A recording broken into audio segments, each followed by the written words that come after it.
ਨਾਮਦਾਨ ਦੀਆਂ ਦਾਤਾਂ ਬਖਸ਼ਾਂ।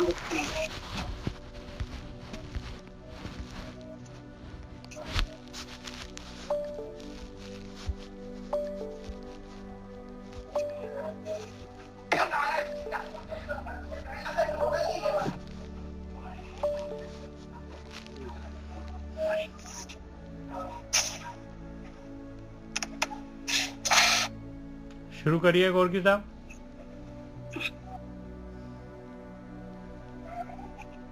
हाँ जी जैसा शुरू कर दो। वो ना टेलीग्राम च लिंक नहीं है ना, ताइयों संगत नहीं आई। हाँ जी हुण शुरू करो। ਆਪਾਂ मैंने भी नहीं भरावा लभन लिया कदे दा। मैं नहीं गरबेल में लभ के मैं शायद भूल गया, टेलीग्राम ते नहीं पाया मैं शायद। हाँ कोई गल नहीं, कोई गल नहीं। हाँ जी ने जैसा हुण करो शुरू। जी 299 अंक तो ज्ञान शुरू करना है जी। 13वीं डेट तो ਜਿਹੜੀ ਹੈਗੀ ਤਿੱਤੀ ਤੋਂ ਸ਼ਲੋਕ। ਇਸ ਤੋਂ ਪਹਿਲਾਂ 12ਵੀਂ ਜਿਹੜੀ ਹੈਗੀ ਆ ਉਹਦੇ ਵਿੱਚ ਮਹਾਰਾਜ ਨੇ ਦੱਸਿਆ ਸੀਗਾ ਬਈ ਨਾਮ ਦਾ ਹੀ ਦਾਨ ਕਰਨਾ ਹੈ ਤੇ ਨਾਮ ਦਾ ਹੀ ਇਸ਼ਨਾਨ ਦੇ ਵਿੱਚ ਹੀ ਇਸ਼ਨਾਨ ਕਰਨਾ ਹੈ। ਇਹੀ ਪਰਮਾਤਮਾ ਦੀ ਭਗਤੀ ਆ। ਇਸੇ ਤੋਂ ਅੰਮ੍ਰਿਤ ਪੈਦਾ ਹੋਣਾ ਹੈ। ਇਹੀ ਕੀਰਤਨ ਹੈਗਾ। ਇਸੇ ਦੇ ਨਾਲ ਮਨ ਨੇ ਤ੍ਰਿਪਤ ਹੋਣਾ ਹੈ। ਇਹਦੇ ਨਾਲ ਹੀ ਇਨਸਾਨ ਦਾ ਸੁਭਾਅ ਬਦਲਣਾ ਆ। ਇਹਦੇ ਨਾਲ ਹੀ ਜਿਹੜਾ ਹੈਗਾ ਮਨ ਜਿਹੜਾ ਹੈਗਾ ਮਨ ਜਿਹੜਾ ਹੈਗਾ ਹਰਾ ਭਰਾ ਹੋ ਜਾਣਾ ਸੁੱਕੇ ਤੋਂ। ਔਰ ਇਹ ਚੀਜ਼ ਮਿਲਣੀ ਹੈ ਭਾਈ ਇਹਦੀ ਸੇਧ ਮਿਲਣੀ ਹੈ ਗੁਰੂ ਪੂਰੇ ਤੋਂ। ਇਹੀ ਪਰਮਾਤਮਾ ਦੀ ਭਗਤੀ ਆ। ਔਰ ਇਹਦੇ ਨਾਲ ਫਿਰ ਜਿਹੜਾ ਜੂਨਾ 'ਚ ਨਹੀਂ ਆਉਂਦਾ ਇਨਸਾਨ।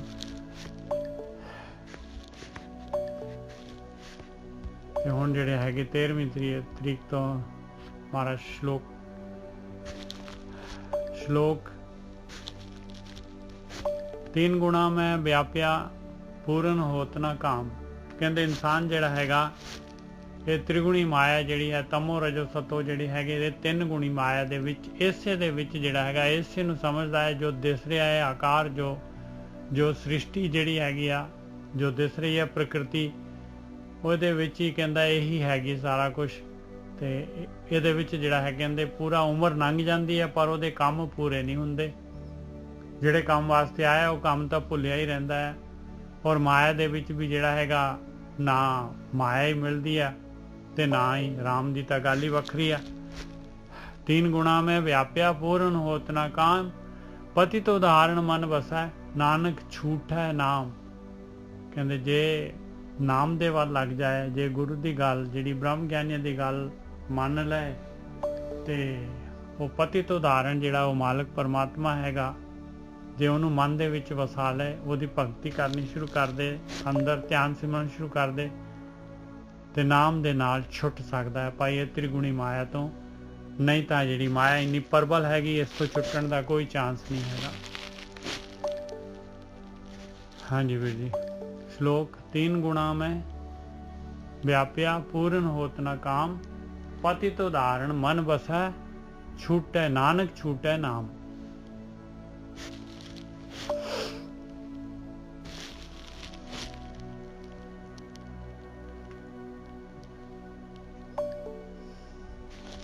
हाँ जी नीचे सब 1 सेकंड।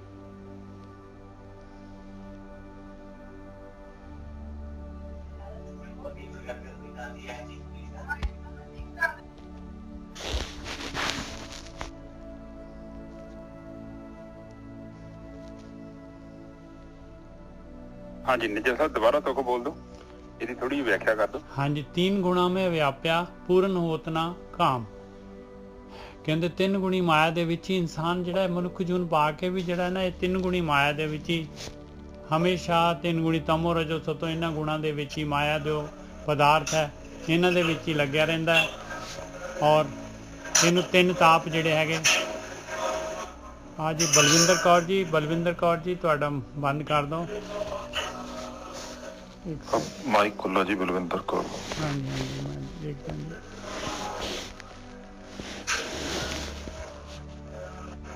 ਇਹ ਸੁਣ ਕੀ ਰਹੇ ਆਪਣਾ ਤਾਂ ਸੁਣ ਹੀ ਰਹੇ ਫਿਰ ਜੇ ਸੁਣ ਕੇ ਵੀ ਨਹੀਂ ਪਤਾ ਲੱਗ ਰਿਹਾ ਇਹਨਾਂ ਨੂੰ ਕੋਈ ਕੁਛ ਕੀਰਤਨ ਲਗਾਇਆ ਹੋਇਆ ਇਹਨਾਂ ਨੇ। बलविंदर कौर कुलेर फिर लगाता फिर खोलता उन्होंने बंद करता जी। हाँ ठीक है जी।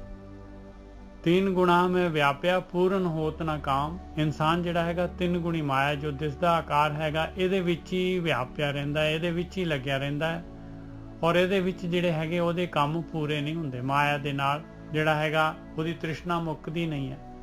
ਇਹਦੇ ਤਾਪ ਜਿਹੜੀ ਆਦਿ ਵਿਆਧੀ ਉਪਾਧੀ ਜਿਹੜੀ ਹੈਗੀ ਤਿੰਨ ਤਾਪ ਜਿਹੜੇ ਆ ਉਹਨੂੰ ਚੜੇ ਹੀ ਰਹਿੰਦੇ ਹਮੇਸ਼ਾ।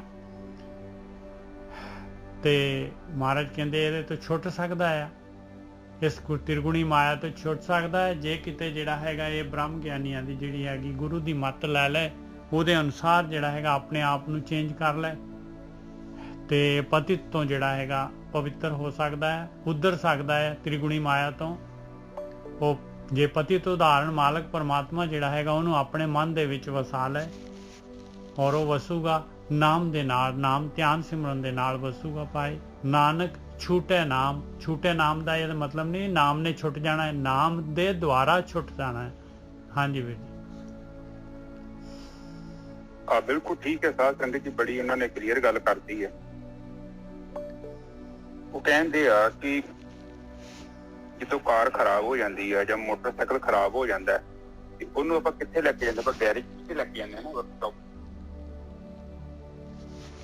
ਪ੍ਰੋਪਰਲੀ। ਉੱਥੇ ਫਿਰ ਕੀ ਕਰਦੇ ਉਹ ਡੈਮੇਜ ਪੁਰਜਾ ਹੁੰਦਾ ਉਹ ਜਿਹੜਾ ਉਹ ਮਸ਼ੀਨ ਨੂੰ ਉਹਦਾ ਮਤਲਬ ਕੰਮ ਨਹੀਂ ਕਰਨ ਦਿੰਦਾ, ਉਹ ਉਸ ਲਈ ਮੁਸ਼ਕਲ ਕ੍ਰੀਏਟ ਕਰ ਰਿਹਾ। ਜੋ ਵੀ ਉਹਦੀ ਸਰਵਿਸ ਹੋਣ ਵਾਲੀ ਆ ਜਾਂ ਕੁਛ ਵੀ ਉਹਦੇ ਅੰਦਰ ਕੁਛ ਏਦਾਂ ਦੀ ਗੜਬੜ ਹੋ ਗਈ ਆ, ਕੁਛ ਉਹਦਾ ਬੈਰਿੰਗ ਖਰਾਬ ਹੈ ਜਾਂ ਉਹਦੀ ਇੰਜਨ 'ਚ ਪ੍ਰੋਬਲਮ ਹੈ ਤੇ ਮਤਲਬ ਉਹਨੂੰ ਆਪਾਂ ਏਦਾਂ ਲੌਜੀਕਲੀ ਕੀ ਕਰਦੇ ਹਾਂ ਕਿ ਆਪਾਂ ਨੂੰ ਉੱਥੇ ਲੈ ਕੇ ਜਾਂਦੇ ਹਾਂ ਤੇ ਉੱਥੇ ਫਿਰ ਚੰਗੇ ਆਪਣੇ ਕੋਲ ਟੈਕਨੀਸ਼ੀਅਨ, ਮਕੈਨਿਕ, ਇਲੈਕਟ੍ਰੀਸ਼ੀਅਨ, ਸਾਰੇ ਇੰਜੀਨੀਅਰ ਆ ਜਾਂਦੇ ਨੇ। ਉਹ ਰਲ ਮਿਲ ਕੇ ਕੀ ਕਰਦੇ ਆ, ਪਹਿਲਾਂ ਉਹਦੀ ਬਿਮਾਰੀ ਲੱਭਦੇ, ਬਿਮਾਰੀ ਲੱਭ ਕੇ ਫਿਰ ਉਸ ਬਿਮਾਰੀ ਦਾ ਜਿੱਦਾਂ ਦਾ ਇਲਾਜ ਹੁੰਦਾ ਹੈ ਉਹ ਇਲਾਜ ਕਰਦੇ। ਇਸੇ ਤਰ੍ਹਾਂ ਬਾਣੀ ਕੀ ਕਹਿੰਦੀ ਆ ਕਿ ਜਦੋਂ ਆਪਾਂ ਗੁਰਮੁਖਾਂ ਦੀ ਸੰਗਤ 'ਚ ਜਾਂਦੇ ਹਾਂ, ਕਿਉਂਕਿ ਬਾਣੀ ਵਿੱਚ ਕਿਹਾ ਨਾ ਕਿ ਕਾਰੀ ਇਸ਼ਨਾਨ ਸਿਮਰ ਪ੍ਰਭ ਆਪਣਾ ਤੇ ਮਨ ਤਨ ਭਇਆ ਅਰੋਗਾ।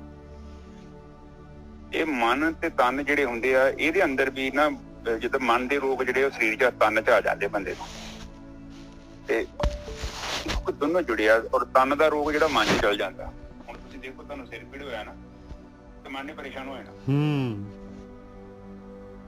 ਤੇ ਹੁਣ ਮੈਂ ਤੁਹਾਨੂੰ ਮਾੜੇ ਲਫ਼ਜ਼ ਬੋਲਦੇ ਆ, ਤੁਹਾਡੇ ਪਿਓ ਨੇ, ਤੁਹਾਡੀ ਘਰ ਦੀ ਨੇ ਕੁਛ ਨਾ ਕੁਛ ਤੁਹਾਡੇ ਤੇ ਸੁੱਟਿਆ ਪੈਟਰੋਲ, ਉਸ ਟਾਈਮ ਤੇ ਤੁਹਾਡਾ ਇੱਕਦਮ ਜਿਹੜਾ ਮੂਡ ਹੈ ਨਾ ਉਹ ਆਫ ਹੋ ਜਾਣਾ, ਸਾਰਾ ਇੱਕਦਮ ਖੁੱਲਿਆ ਚਿਹਰਾ ਇੱਕਦਮ ਬੁੱਝ ਜਾਣਾ। ਪਤਾ ਨਹੀਂ ਕੀ ਕਹਿਤਾ ਹੋਇਆ ਤੇ ਕੁਛ ਵੀ ਨਹੀਂ, ਅੱਖਰ ਹੀ ਹੈ ਏਦਾਂ ਦਾ ਅੱਖਰ ਮਾਰਿਆ ਜਿੱਦਾਂ ਉਹ ਹੀਰੋਸ਼ੀਮਾ ਦੇ ਵਿੱਚ ਨਿੱਜਾ ਬੰਬ ਨਹੀਂ ਸੁੱਟਦਾ। ਅੱਖਰ ਵੀ ਬੰਬ ਵਾਂਗੂ ਵੱਜਦੇ ਆ ਹਨਾ। ਬਿਲਕੁਲ ਵੱਜਦੇ ਆ ਅੱਖਰ ਜਿਹੜੇ ਜ਼ਿਆਦਾ ਤਾਕਤਵਰ ਆ, ਅੱਖਰ ਦੀ ਚੋਟ ਬਹੁਤ ਜ਼ਿਆਦਾ ਹੈ। ਤੇ ਇਸ ਲਈ ਬਾਣੀ ਕੱਲ ਵੀ ਕਹਿੰਦੀ ਸੀ, ਪਰਸੋਂ ਕਿਹਾ ਸੀ ਨਿਰਮਲ ਬਾਣੀ, ਨਿਰਮਲ ਬਾਣੀ ਬੜੀ ਜ਼ਰੂਰੀ ਹੈ।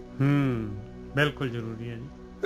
ਔਰ ਖਾਸ ਕਰਕੇ ਏਦਾਂ ਦਾ ਸਿਸਟਮ ਹੁੰਦਾ ਘਰ ਦੇ ਵਿੱਚ, ਕਈ ਬੰਦੇ ਵੀ ਏਦਾਂ ਦੇ ਹੁੰਦੇ ਉਹ ਹੱਥ 'ਚ ਪੈਟਰੋਲ ਦਾ ਕੈਨ ਚੁੱਕਿਆ ਹੁੰਦਾ ਉਹਨਾਂ ਨੇ ਤੇ ਠੇਕਾ ਲੈ ਛੱਡਿਆ ਕਿ ਉਹਨਾਂ ਨੇ ਵਿਕਟਮ ਲੱਭਣਾ ਹੁੰਦਾ ਕਿ ਕਿਸੇ ਤਰੀਕੇ ਨਾਲ ਕਿਸੇ ਬੰਦੇ ਦੇ ਪੈਟਰੋਲ ਸੁੱਟਿਆ ਜਾਵੇ ਤੇ ਉਹ ਤੀਲੀ ਬਾਲ ਕੇ ਪੈ ਜਾਏ ਬਸ। ਔਰ ਸਭ ਤੋਂ ਵੱਡੀ ਪ੍ਰੋਬਲਮ ਇਹ ਹੁੰਦੀ ਨਿੱਜਰ ਸਾਹਿਬ ਜਿਹੜਾ ਪੈਟਰੋਲ ਸੁੱਟਦਾ ਉਹ ਤੇ ਸ਼ਾਂਤੀ ਨਾਲ ਬੈਠਾ ਇੱਥੇ ਸੁੱਟ ਦਿੰਦੇ ਉਹ ਫਿਰ ਆਪਣੇ ਆਪ ਨੂੰ ਮਚਾਈ ਜਾਂਦਾ। ਉਹ ਤੇ ਆਪ ਬੰਦ ਅੱਗ ਲਾ ਕੇ ਉਹ ਤੇ ਨਿਕਲ ਗਿਆ। ਹੁਣ ਜਿਹਦੇ ਤੇ ਉਹਨੇ ਅੱਖਰ ਸੁੱਟੇ ਵਿਚਾਰੇ ਦੇ ਉਹ ਵਿਚਾਰੇ ਨੇ ਸਾਰਾ ਦਿਨ ਭੁੱਜਦੇ ਰਹਿਣਾ ਸੜੇ ਸੜੂ ਭੁਜੇ ਹੋਏ। ਔਰ ਉਹ ਵੀ ਸਿਆਣਾ ਨਹੀਂ, ਬਿਲਕੁਲ ਉਹ ਇਸ ਕਰਕੇ ਸਿਆਣਾ ਨਹੀਂ ਆ। ਮੈਂ ਇਹਨੂੰ ਸੋਚਦਾ ਕਿ ਬੇਵਕੂਫ ਹੈ ਜਿਹੜਾ ਵਾਕਈ ਚ ਭੁੱਜ ਜਾਂਦੇ ਆ। ਉਹਨੂੰ ਜੇ ਸਿਆਣਾ ਵਾ ਦੇਖ ਜੇ 99% ਮੰਨ ਲਓ ਦੂਜੇ ਬੰਦੇ ਦੀ ਗਲਤੀ। ਦਿੱਲੀ ਦਾ ਕੰਮ ਤੇ ਆਪਾਂ ਕਰਦੇ ਪਏ ਨਾ ਵਿੱਚ, ਬਿਲਕੁਲ ਕਰ ਰਹੇ ਹਾਂ ਜੀ। ਜੇ ਆਪਾਂ ਆਪਣੀ ਤੀਲੀ ਬਾਹਰ ਕੱਢ ਲਈਏ ਤੇ ਲੱਗ ਨਹੀਂ ਲੱਗ ਸਕਦੀ, ਕਿਉਂਕਿ ਸੋਚਦੇ ਜੀ ਬਲੀਵ ਕਰਦੇ ਸੱਚੀ ਗੱਲ ਨਹੀਂ ਲੱਗ ਸਕਦੀ। ਬਿਲਕੁਲ ਸਹੀ ਗੱਲ ਹੈ। ਹੁਣ ਮੈਂ ਨਾ ਮੇਰਾ ਨਾ ਜਿਹੜਾ ਫੁੱਫੜ ਜਲੰਧਰੀ ਆ ਨਾ, ਉਹ ਮੈਂ ਥੋੜਾ ਬੁੱਢਾ ਸੀ ਵਿਚਾਰਾ, ਪੁਰਾਣੀ ਜੀ ਗੱਡੀ ਹਨਾ, ਉਹ ਗੱਡੀ ਇੰਜ ਕਰਦਾ ਹੁੰਦਾ ਕਿ ਜਿੱਦਾਂ ਪਤਾ ਨਹੀਂ ਵੱਡੀ ਗੱਡੀ ਆ, ਕੋਈ ਬੜੀ ਮਹਿੰਗੀ ਗੱਡੀ। ਹੁਣ ਸਾਹਮਣੇ ਕੋਈ ਨਾ ਵੱਡੀ ਗੱਡੀ ਆ ਗਈ ਤੇ ਉਹਨੇ ਕਹਿੰਦਾ ਸਾਈਡ ਤੇ ਲਾ ਦੀ ਨਿੱਜਰ ਸਾਹਿਬ। ਮੈਂ ਕਹਿੰਦਾ ਹੁੰਦਾ ਕਿ ਇਹ ਬੁੱਢਾ ਬੰਦਾ ਵੇਖ ਕੀ ਕਰਨ ਦਿਆ। ਉਦੋਂ ਮੈਂ ਉਮਰ ਮੇਰੀ ਘੱਟ ਸੀ, ਮੈਂ ਤੂੰ ਨਾਲ ਦੀ ਕੱਢ ਦੇ ਉਹ ਕਹਿੰਦਾ ਨਹੀਂ ਚਰਨਜੀਤ ਰੁਕ ਜਾ, ਇਹਨੂੰ ਲੰਘ ਲੈਂਦੇ, ਬੜੇ ਕਾਲੇ ਰਾਹ ਛੋਟਾ ਸੀ ਨਾ। ਫਿਰ ਮੈਂ ਸੋਚਿਆ ਜੀ ਬੁੱਢਾ ਬੰਦਾ ਇਹਦਾ ਦਿਮਾਗ ਲਾਉਂਦੇ ਜੇ ਕਿਤੇ ਕੋਈ ਲੌਜਿਕ ਹੋਊਗਾ। ਅੱਜ ਉਹ ਸਵਾਲ ਦਾ ਜਵਾਬ ਮਿਲਿਆ। ਔਰ ਕਈ ਬੰਦੇ ਆ ਤੁਹਾਡੇ ਟਰੱਕ ਲੈ ਕੇ ਆਉਂਦੇ ਆ ਲੜਾਈ ਵਾਸਤੇ, ਤੇ ਤੁਸੀਂ 2 ਮਿੰਟ ਤੇ ਮੈਂ ਕਹਿੰਦਾ ਗੱਡੀ ਸਾਈਡ ਤੇ ਲਾ ਲਓ। ਉਹਨੂੰ ਉਹਦਾ ਟਰੱਕ ਹੈ ਨਾ ਜਿਹੜਾ ਟ੍ਰੇਲਰ ਲੰਘਣਾ, ਤੇ ਉਹਨੇ ਟ੍ਰੇਲਰ ਨੇ ਘੱਟੋ ਘੱਟ 4-5 ਸੈਕਿੰਡ ਲਾਉਂਦਾ। ਜਿਹੜੇ ਲੰਬੇ ਟ੍ਰੇਲਰ ਹੁੰਦੇ ਆ ਨਾ ਨੇਜਰ ਸਾਹਿਬ, ਬਿਲਕੁਲ ਇੱਕਦਮ ਨਹੀਂ ਤੁਹਾਡੀ ਗੱਡੀ ਦੇ ਨਾਲ ਦੀ ਲੰਘ ਜਾਂਦੇ, ਉਹਨਾਂ ਨੂੰ ਟਾਈਮ ਲੱਗਣਾ ਕਿਉਂਕਿ ਲੰਬੇ ਹੁੰਦੇ। ਉਹਨਾਂ 2-4 ਮਿੰਟ ਤੁਹਾਡੇ ਤੇ ਉਹਨਾਂ ਪੈਟਰੋਲ ਸੁੱਟਣਾ ਹੁੰਦਾ, ਪਰ ਉਹ ਤੁਹਾਡੀ ਤੀਲੀ ਦਾ ਇੰਤਜ਼ਾਰ ਕਰ ਰਿਹਾ। ਜਿੰਨਾ ਚਿਰ ਆਪਾਂ ਤੀਲੀ ਦੇਵਾਂਗੇ ਅਗਲੇ ਨੇ ਤੇ ਨਜ਼ਾਰੇ ਲੈਣੇ, ਕਿਉਂਕਿ ਉਹ ਤੇ ਚਾਹੁੰਦਾ ਇਸ ਤਰ੍ਹਾਂ ਇਹ ਭਾਂਡੇ ਖੜਕਦੇ ਰਹਿਣ, ਉਹ ਕਿਉਂਕਿ ਬਿਮਾਰ ਹੈ ਅਗਲਾ। ਇਹ ਵੈਸੇ ਮੈਂ ਤੁਹਾਡੇ ਨਾਲ ਜਨਰਲ ਗੱਲ ਕੀਤੀ ਹੈ। ਇਹ ਵੈਸੇ ਪਾਣੀ ਦੇ ਵਿੱਚ ਵੀ ਇਹ ਚੀਜ਼ ਆਉਂਦਾ। ਕੱਲ ਦੀ ਵੀ ਗੱਲ ਚਾਹੀਦੀ, ਪਾਣੀ ਬੜੀ ਇੰਪੋਰਟੈਂਟ ਹੈ ਆਪਾਂ ਨੂੰ। ਪਾਣੀ ਵੀ ਇੱਕ ਸਾਡੇ ਜੀਵਨ ਚ ਬੜਾ ਇਫੈਕਟ ਕਰਦੀ ਹੈ, ਬਹੁਤ ਜ਼ਿਆਦਾ ਨਿੱਜਰ ਸਾਹਿਬ। ਹਾਂਜੀ, ਬਹੁਤ ਜ਼ਿਆਦਾ ਅਸਰ ਕਰਦੀ ਹੈ ਜੀ, ਬਹੁਤ ਜ਼ਿਆਦਾ ਅਸਰ ਕਰਦੀ ਹੈ। ਨਿੱਜਰ ਸਾਹਿਬ ਇੱਕ ਤੁਹਾਨੂੰ ਸ਼ਾਇਦ ਪਤਾ ਹੋਣਾ, ਡੈਡੀ ਮੈਨੂੰ ਸਮਝਾਉਂਦਾ ਹੁੰਦਾ, ਕਹਿੰਦਾ ਪੁੱਤ ਰਫਤਾਰ, ਦਸਤਾਰ ਤੇ ਗੁਫਤਾਰ, ਇਹ 3 ਚੀਜ਼ਾਂ ਬੰਦੇ ਦੀ ਪਰਸਨੈਲਿਟੀ ਨੂੰ ਆਇਡੈਂਟੀਫਾਈ ਕਰਦੀਆਂ। ਇਹ ਤੁਹਾਨੂੰ ਤਾਂ ਪਤਾ ਹੋਣਾ ਨਹੀਂ ਚਾਹੀਦਾ, ਤੁਸੀਂ ਤੇ ਕਾਫੀ ਤੁਹਾਡੀ ਉਦਾਹਰਨ ਹੈ। ਹਾਂਜੀ ਬਿਲਕੁਲ ਸਹੀ ਗੱਲ ਹੈ ਜੀ। ਕਹਿੰਦਾ ਰਫਤਾਰ, ਕਹਿੰਦਾ ਬੱਚੇ ਤੇਰਾ ਚੱਲਣਾ ਦੱਸੇ ਕਿ ਤੂੰ ਕੋਈ ਚੰਗੇ ਖਾਨਦਾਨ ਤੋਂ ਬਿਲੋਂਗ ਕਰਦਾ ਹੈ, ਤਰੀਕੇ ਨਾਲ ਚੱਲਣਾ ਹੈ, ਐਵੇਂ ਲੋਸ਼ੂ ਨਹੀਂ ਕਰੀ ਕਰਨਾ। ਘਰ ਚ ਵੀ ਕਈ ਮੈਂ ਵੇਖਦਾ ਕਈ ਜਨਾਨੀਆਂ ਬੜੀਆਂ ਐਨ ਸੋਬਰ ਬਿਲਕੁਲ ਡੀਸੈਂਟ ਤਰੀਕੇ ਨਾਲ ਚੱਲਦੀਆਂ। ਇਹ ਨਹੀਂ ਕਿ ਐਵੇਂ ਹਵਾਈ ਵਾਂਗੂ ਕਦੇ ਐਨੂੰ ਕਦੇ ਐਨੂੰ ਕਦੇ ਐਨੂੰ। ਇਹ ਵੀ ਨਿੱਜਰ ਸਾਹਿਬ ਇੱਕ ਚੱਲਣਾ ਵੀ ਇੱਕ ਆਰਟ ਹੈ। ਧਰਤੀ ਤੇ ਚੱਲੋ, ਕਹਿੰਦੇ ਧਰਤੀ ਤੇ ਪਤਾ ਲੱਗਿਆ। ਇੱਥੇ ਮੈਂ ਹੁਣ ਟਾਵਰ ਚ ਨਾ ਘੱਟੋ ਘੱਟ 3-4 ਬੰਦੇ ਦੀਆਂ ਹਰਕਤਾਂ ਸੁਧਾਰੀਆਂ। ਉਹਦੇ ਪੈਰ ਰਗੜ ਤੁਰਦੇ ਨਾ ਬੱਚੇ, ਬਿਲਕੁਲ ਤੁਰਦੇ, ਛੋਟੇ ਨਹੀਂ ਆਦਤਾਂ ਪਈਆਂ ਨੇ। ਮੇਰੇ ਕੋਲ ਆਉਣਗੇ ਤੇ ਮੈਂ ਰੋਕ ਦਿੰਦਾ। ਮੈਂ ਉਹਨਾਂ ਨੂੰ ਮਾਈਂਡ ਨਹੀਂ ਕਰਦਾ, ਮੈਂ ਮੈਨੂੰ ਐਰੀਟੇਟ ਕਰਦਾ ਜੀ। ਉਹ ਫਿਰ ਸਕੈਂਡਲ ਪਾ ਕੇ ਆਉਣ ਡਿਆ ਪਿਆ ਮੇਰੇ ਕੋਲ।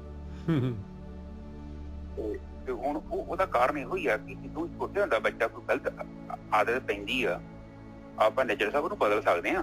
ਬਿਲਕੁਲ ਬਦਲ ਸਕਦੇ। ਮੈਂ ਤੁਹਾਨੂੰ ਹੋਰ ਇੱਕ ਛੋਟਾ ਜਿਹਾ ਤੁਹਾਨੂੰ ਇੱਕ ਘਟਨਾ ਨਾਲ ਸਾਂਝੀ ਕਰਦਾ ਕਿ ਗੱਲ ਬੜੀ ਗਹਿਰੀ ਜਾ ਜੇ ਤੁਹਾਡੇ ਦਿਮਾਗ 'ਚ ਸਾਰਿਆਂ ਦੇ।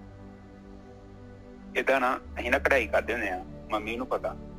ਤੇ ਸਾਡੇ ਨਾਲ ਇੱਕ ਮੁੰਡਾ ਸੀ, ਮਤਲਬ ਉਹ ਨਿੱਜਰ ਸਾਹਿਬ ਉਹ ਲੈਫਟ ਹੈਂਡਡ ਸੀ। ਹੁਣ ਤੁਸੀਂ ਸਮਝੋ ਜਿਹੜਾ ਬੱਚਾ ਲੈਫਟ ਹੈਂਡਡ ਆ, ਇੱਕ ਨਾ ਐਮਬੋਡਰੀ ਦਾ ਕੰਮ ਕਰਨਾ ਇੰਨਾ ਔਖਾ ਕੰਮ, ਉਹ ਤੇ ਮਤਲਬ ਸੱਜੇ ਹੱਥ ਦਾ ਹੀ ਕੰਮ ਹੈ। ਜੇ ਮਤਲਬ ਰਾਈਟ ਹੈਂਡਡ ਹੈ ਨਾ, ਮੈਂ ਤੇ ਰਾਈਟ ਨਹੀਂ ਕਰ ਸਕਦਾ, ਖੱਬੇ ਨਾਲ ਤੇ ਪੋਸੀਬਲ ਹੀ ਨਹੀਂ ਹੋਣਾ, ਪ੍ਰੈਕਟੀਕਲੀ ਇਜ਼ ਨਾਟ ਪੋਸੀਬਲ।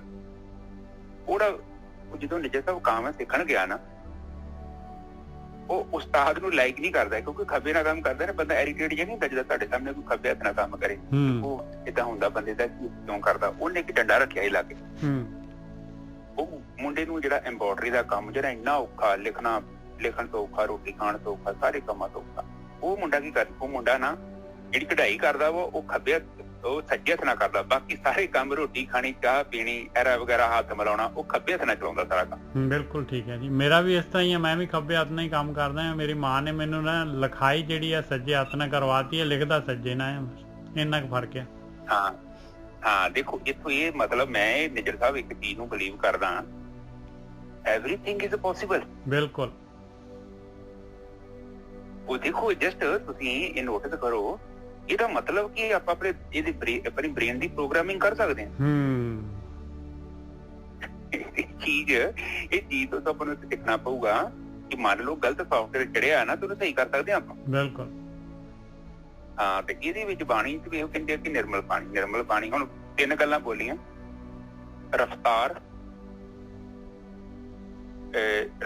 ਦਸਤਾਰ ਤੇ ਗੁਫਤਾਰ।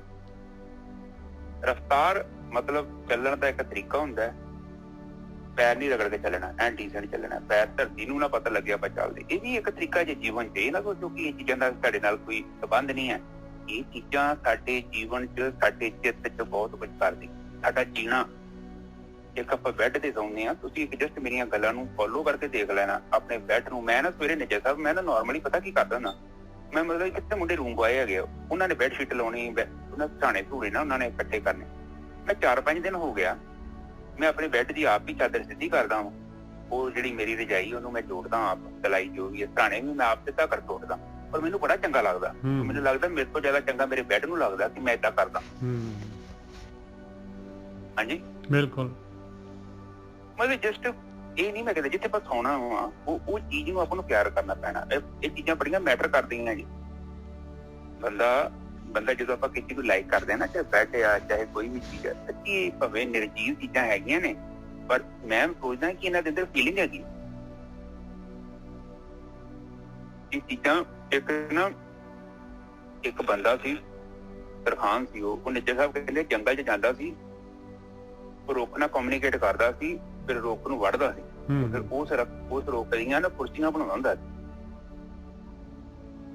ਔਰ ਜਿਹੜਾ ਵੀ ਬੰਦਾ ਉਹ ਕੁਰਸੀ ਖਰੀਦਦਾ ਸੀ ਉਹ ਕੁਰਸੀ ਇੰਝ ਨੂੰ ਕਹਿੰਦੇ ਕਿ ਉਹਨੂੰ ਰਿਸੀਵ ਕਰਦੀ ਸੀ ਬੰਦੇ, ਜਿੱਦਾਂ ਰੀਅਲ ਥਿੰਗ ਹੁੰਦੀ ਹੈ ਨਾ, ਐਕਸੈਪਟ ਕਰਨੀ ਹੈ। ਜਸਟ ਮਤਲਬ ਕਿ ਇਹ ਨਹੀਂ ਕਿ ਰੁੱਖ ਨੂੰ ਧੱਕੇ ਨਾਲ ਵੜਤਾ, ਰੁੱਖ ਦੀ ਪਰਮਿਸ਼ਨ ਲੈ ਕੇ ਉਹਦਾ ਤਰੀਕਾ, ਮਤਲਬ ਕਹਿਣ ਤੋਂ ਭਾਵ ਹੈ ਕਿ ਜੇ ਆਪਾਂ ਸੋਚੀਏ ਨਾ ਗਹਿਰਾਈ ਦੇ ਨਾਲ, ਜੀਵਨ ਜਿਹੜਾ ਹੈ ਨਾ, ਜੀਵਨ ਭੱਜਣ ਵਾਲਾ ਕੰਮ ਨਹੀਂ ਹੈਗਾ, ਜੀਵਨ ਹੈਗਾ ਸਹਿਜ ਵਾਲਾ ਕੰਮ। ਇਹਨੂੰ ਆਪਣੀ ਆਬਜ਼ਰਵੇਸ਼ਨ ਬੜੀ ਉੱਚੀ ਚਾਹੀਦੀ ਹੈ।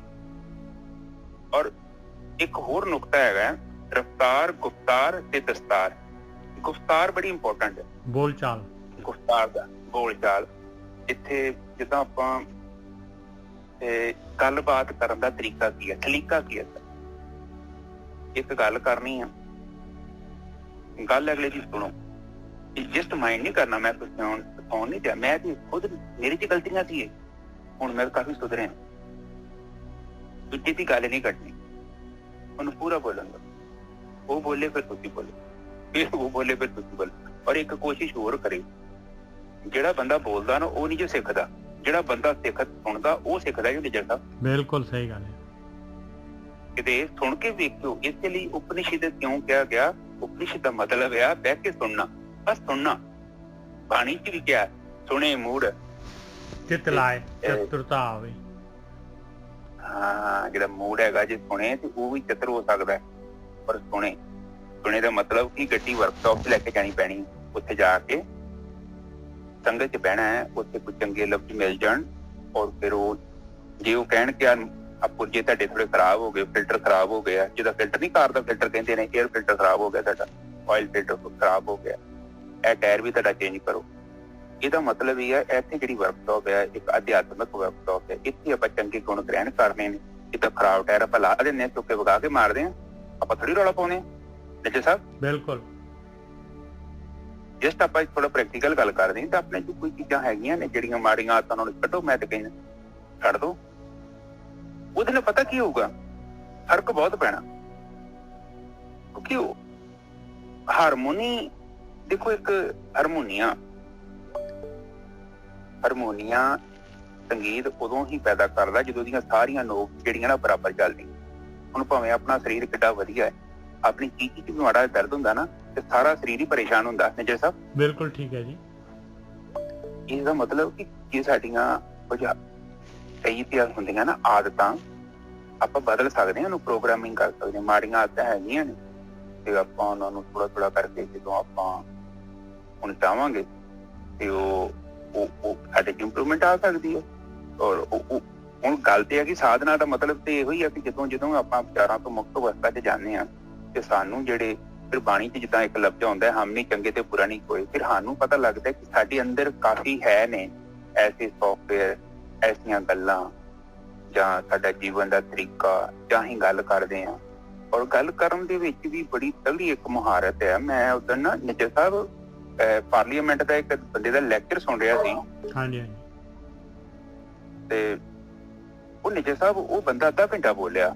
ਉਹ ਮੈਨੂੰ ਲੱਗਦਾ ਸੀ ਉਹਨੇ ਉਰਦੂ 'ਚ ਲੈਕਚਰ ਦਿੱਤਾ ਸੀ। ਉਹ ਜੰਮੂ ਕਸ਼ਮੀਰ ਦਾ ਬੰਦਾ ਸੀ। ਉਹ ਇੰਨੀ ਸਫਾਈ ਦੇ ਨਾਲ ਉਹਨੇ ਗੱਲ ਕੀਤੀ। ਔਰ ਜਿੰਨੀ ਵੀ ਨਿੱਜਰ ਸਾਹਿਬ ਨੇ ਗੱਲ ਕੀਤੀ ਨਾ, ਉਹਨੇ ਰਿਕੁਐਸਟ ਹੀ ਕੀਤੀ ਬਸ। ਉਹਨੇ ਇਹ ਨਹੀਂ ਕਿਹਾ ਕਿ ਮੋਦੀ ਸਾਹਿਬ ਤੁਸੀਂ ਆ ਨਹੀਂ ਕੀਤਾ ਜਾਂ ਤੁਸੀਂ ਆ ਨਹੀਂ ਕੀਤਾ। ਜੇ ਤੁਸੀਂ ਏਦਾਂ ਕਰਦੇ ਹੋ ਤੇ ਸਰ ਸਾਡੇ ਲਈ ਬਹੁਤ ਵਧੀਆ। ਮਤਲਬ ਸਰ ਜੇ ਤੁਸੀਂ ਏਦਾਂ ਕਰ ਦੇਵੋਗੇ ਸਾਡੇ ਨੂੰ ਤੇ ਸਾਨੂੰ ਬਹੁਤ ਚੰਗਾ ਲੱਗੂਗਾ, ਇਹਨਾਂ ਨੂੰ ਬਹੁਤ ਚੰਗਾ ਲੱਗੂਗਾ। ਸਰ ਤੁਸੀਂ ਏਦਾਂ ਸਾਡਾ ਜੇ ਅਸੀਂ ਏਦਾਂ ਸੋਚਦੇ ਹਾਂ ਜਿੱਦਾਂ ਤੁਸੀਂ ਸਾਡੇ ਜੀਵਨ ਚ ਏਦਾਂ ਚੀਜ਼ਾਂ ਲਿਆਓ। ਮਤਲਬ ਉਹਨੇ ਗੱਲ ਨੂੰ ਕਿਹਾ, ਪਰ ਉਹਨੇ ਅਪਰੋਚ ਏਦਾਂ ਨਹੀਂ ਕੀਤੀ ਕਿ ਤੁਸੀਂ ਕਰਦੇ ਨਹੀਂ। ਉਹਨੇ ਉਸੇ ਗੱਲ ਨੂੰ ਕਿਹਾ ਰਿਕੁਐਸਟ ਕਰਕੇ। ਜਿੱਦਾਂ ਉਹਦੀ ਅਪਰੋਚ ਇੱਕਦਮ ਮੈਂ ਹੈਰਾਨ ਹੋ ਗਿਆ। ਉਸ ਬੰਦੇ ਦੀ ਗੱਲ ਕਹਿਣ ਦਾ ਤਰੀਕਾ ਜਿਹੜਾ ਸੀ ਨਾ, ਕੋਈ ਵੀ ਬੰਦਾ ਆਪਾਂ ਗੱਲ ਕਰਦੇ ਹਾਂ, ਆਪਾਂ ਜਦੋਂ ਗੱਲ ਕਰਦੇ ਹਾਂ ਤਲਖੀ ਦੇ ਵਿੱਚ ਨਿਜਰ ਸਾਹਿਬ ਉਹ ਗੱਲ ਦਾ ਇੰਪੈਕਟ ਨਹੀਂ ਪੈਂਦਾ। ਜਦੋਂ ਆਪਾਂ ਨਿਮਰਤਾ ਦੇ ਨਾਲ ਗੱਲ ਕਰਦੇ ਨਾ, ਤੇ ਅੱਜ ਨਹੀਂ 2-4 ਵਾਰੀ 5-6 ਵਾਰੀ ਆਪਾਂ ਜਦੋਂ ਵਾਰ-ਵਾਰ ਗੱਲ ਨੂੰ ਕਹਿੰਦੇ ਆ ਤੇ ਉਹ ਚੀਜ਼ ਦਾ ਸਾਡੇ ਮਨ ਤੇ ਪ੍ਰਭਾਵ ਪੈਣਾ ਹੀ ਪੈਣਾ ਨਿਜਰ ਸਾਹਿਬ। ਬਿਲਕੁਲ। ਉਹਦਾ ਕਾਰਨ ਹੈਗਾ ਕਿਉਂਕਿ ਸਾਡੇ ਨਾ ਦਿਮਾਗ ਸਾਧ ਸੰਗਤ ਜੀ, ਇਹ ਗੱਲ ਵੈਸੇ ਜਨਰਲ ਚ ਬਾਣੀ ਨਾਲ ਵੀ ਜੁੜਦੀ ਆ ਕਿਉਂਕਿ ਮਨ ਦੀ ਗੱਲ ਹੈ ਸਾਰੀ।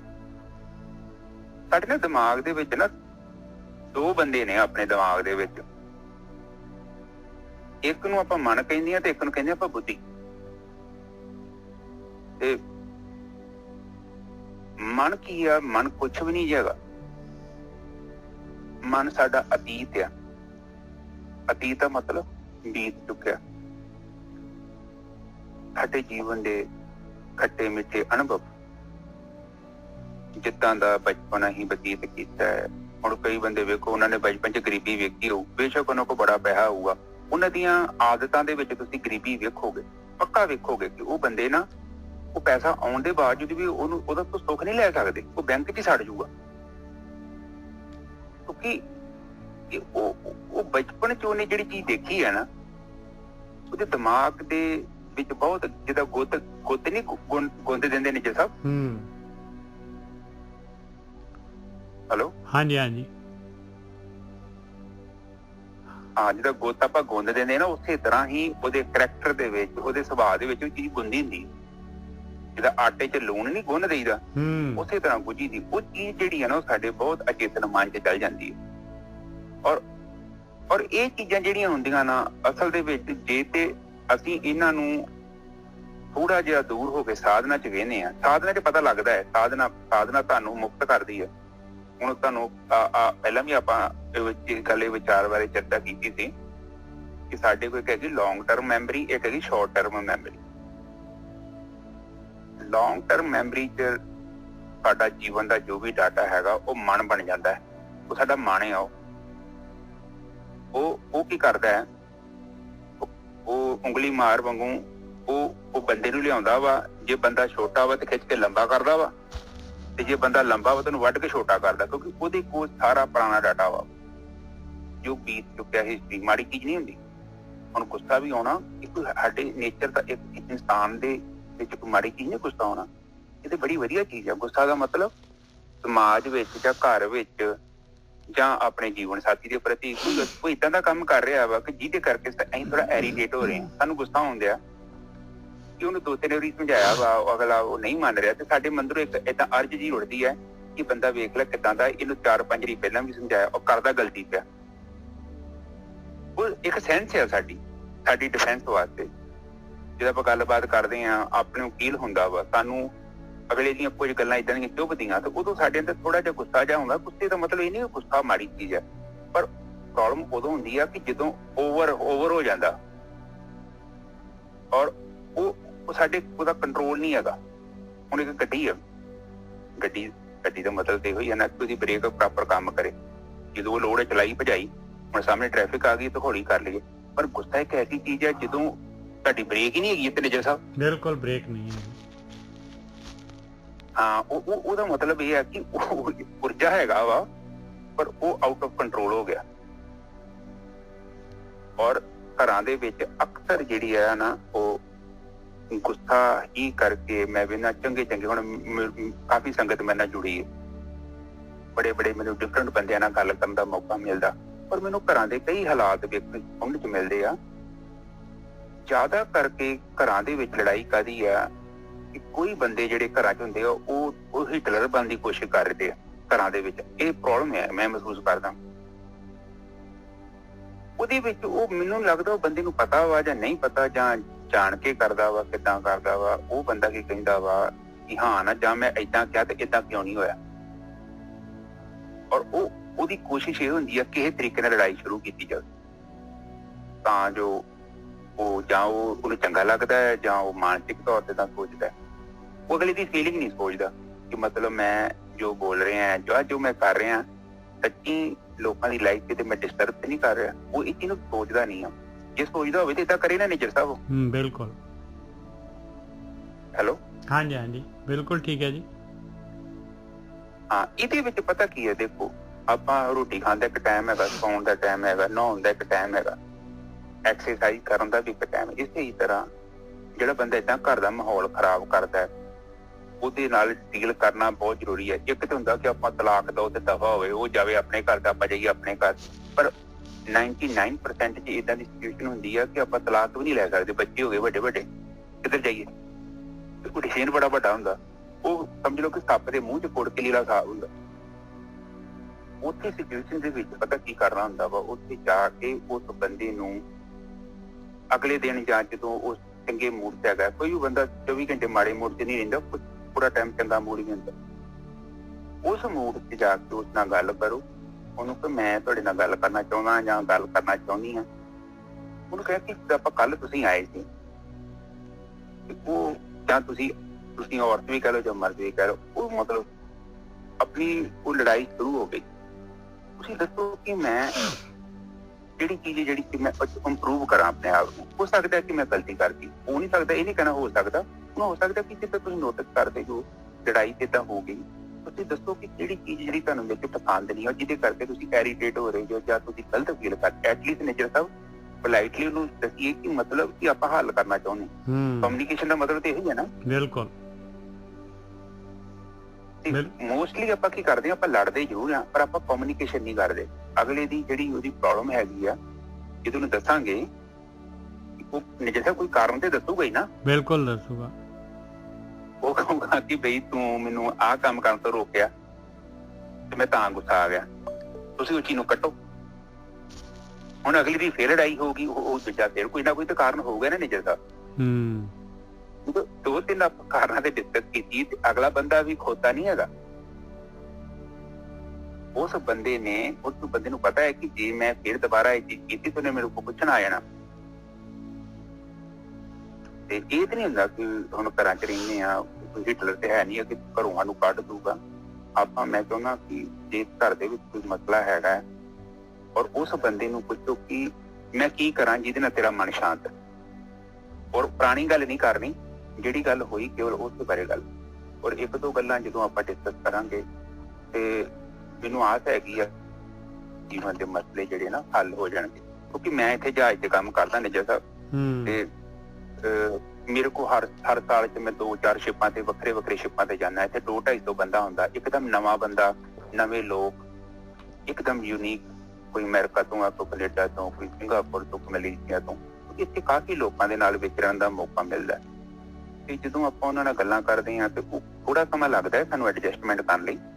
ਸ਼ੁਰੂ ਚ ਥੋੜਾ ਬਹੁਤਾ ਹੁੰਦਾ, ਬਾਅਦ ਦੇ ਵਿੱਚ ਅਸੀਂ ਡਿਸਕਸ ਕਰਕੇ ਗੱਲਾਂ ਬਾਤਾਂ ਕਰਕੇ ਜੋ ਉਹ ਚਾਹੁੰਦੇ ਆ ਜੋ ਅਸੀਂ ਚਾਹੁੰਦੇ ਆ, ਇੱਕ ਮਿਡਲ ਰਸਤਾ ਕੱਢ ਲਈਦਾ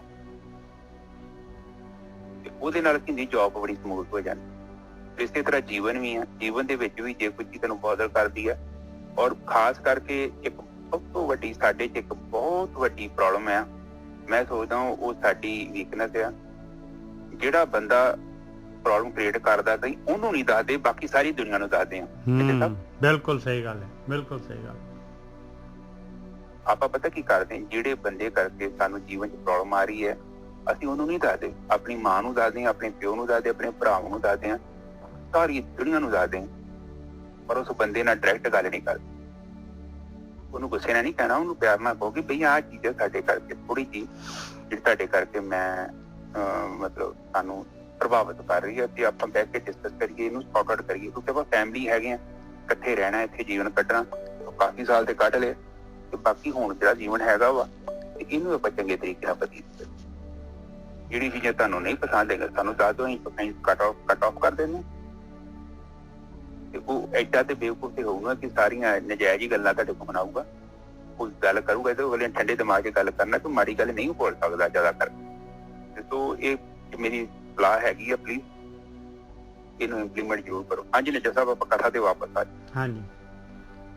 ਸ਼ਲੋਕ 3 ਗੁਣਾ ਮੈਂ ਵਿਆਪਿਆ ਪੂਰਨ ਹੋਤ ਨਾ ਕਾਮ, ਪਤਿਤ ਉਦਾਹਰਣ ਮਨ ਬਸੈ ਨਾਨਕ ਛੂਟੈ ਨਾਮ।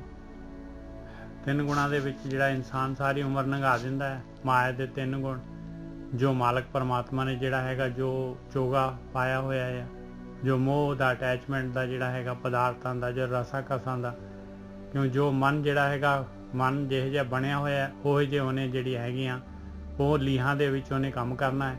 ਅਤੇ ਇਹਦੇ ਨਾਲ ਕਹਿੰਦੇ ਆ ਤੇਰੇ ਕੰਮ ਤਾਂ ਪੂਰੇ ਨੂੰ ਪੂਰੇ ਹੁੰਦੇ ਹੀ ਨਹੀਂ ਹੈਗੇ ਆ, ਉਮਰ ਖਤਮ ਹੋ ਜਾਂਦੀ ਹੈ, ਸਵਾਸ ਮੁੱਕ ਜਾਂਦੇ ਆ, ਕੰਮ ਖਤਮ ਹੁੰਦੇ ਨਹੀਂ ਆ। ਅਤੇ ਜੇ ਕਹਿੰਦੇ ਉਹ ਮਾਲਕ ਪਰਮਾਤਮਾ ਜਿਹੜਾ ਹੈਗਾ ਉਹਨੂੰ ਆਪਣੇ ਮਨ ਦੇ ਵਿੱਚ ਵਸਾ ਲੇਗਾ, ਧਿਆਨ ਸਿਮਰਨ ਕਰੇਗਾ, ਪਰਮੇਸ਼ਰ ਦੇ ਨਾਮ ਦੇ ਨਾਲ ਲੱਗ ਜਾਏਗਾ ਤੇ ਇਸ ਜਿਹੜੀ ਹੈ 3 ਗੁਣੀ ਮਾਇਆ ਤੋਂ ਛੁੱਟ ਸਕਦਾ ਹੈ। ਹਾਂਜੀ ਵੀਰ ਜੀ। ਹਾਂਜੀ ਬਿਲਕੁਲ ਠੀਕ ਹੈ ਜੀ। 3 ਗੁਣਾ ਮੈਂ ਵਿਆਪਿਆ ਪੂਰਨ ਹੋਤ ਨਾ ਕਾਮ। ਹੁਣ ਜਿਹੜੀ ਮਾਇਆ ਹੈ 3 ਗੁਣਾ ਚ ਕੰਮ ਕਰਦੀ, ਰਜੋ ਤਮੋ ਤੇ ਸਤ। ਔਰ ਇਨਸਾਨ ਆਪਾਂ ਦੇਖ ਲਈ ਆਪਾਂ ਕੀ ਕਰਦੇ ਫਿਰਦੇ, ਵਾਸਨਾਵਾਂ ਦੀ ਪੂਰਤੀਆਂ ਕਰਦੇ ਫਿਰਦੇ। ਔਰ ਜਿਹੜੀ ਮੈਂ ਨਹੀਂ ਕਹਿੰਦਾ ਤਰੱਕੀ ਕਰਨੀ ਮਾੜੀ ਚੀਜ਼ ਹੈ, ਬਹੁਤ ਵਧੀਆ ਚੀਜ਼ ਹੈ।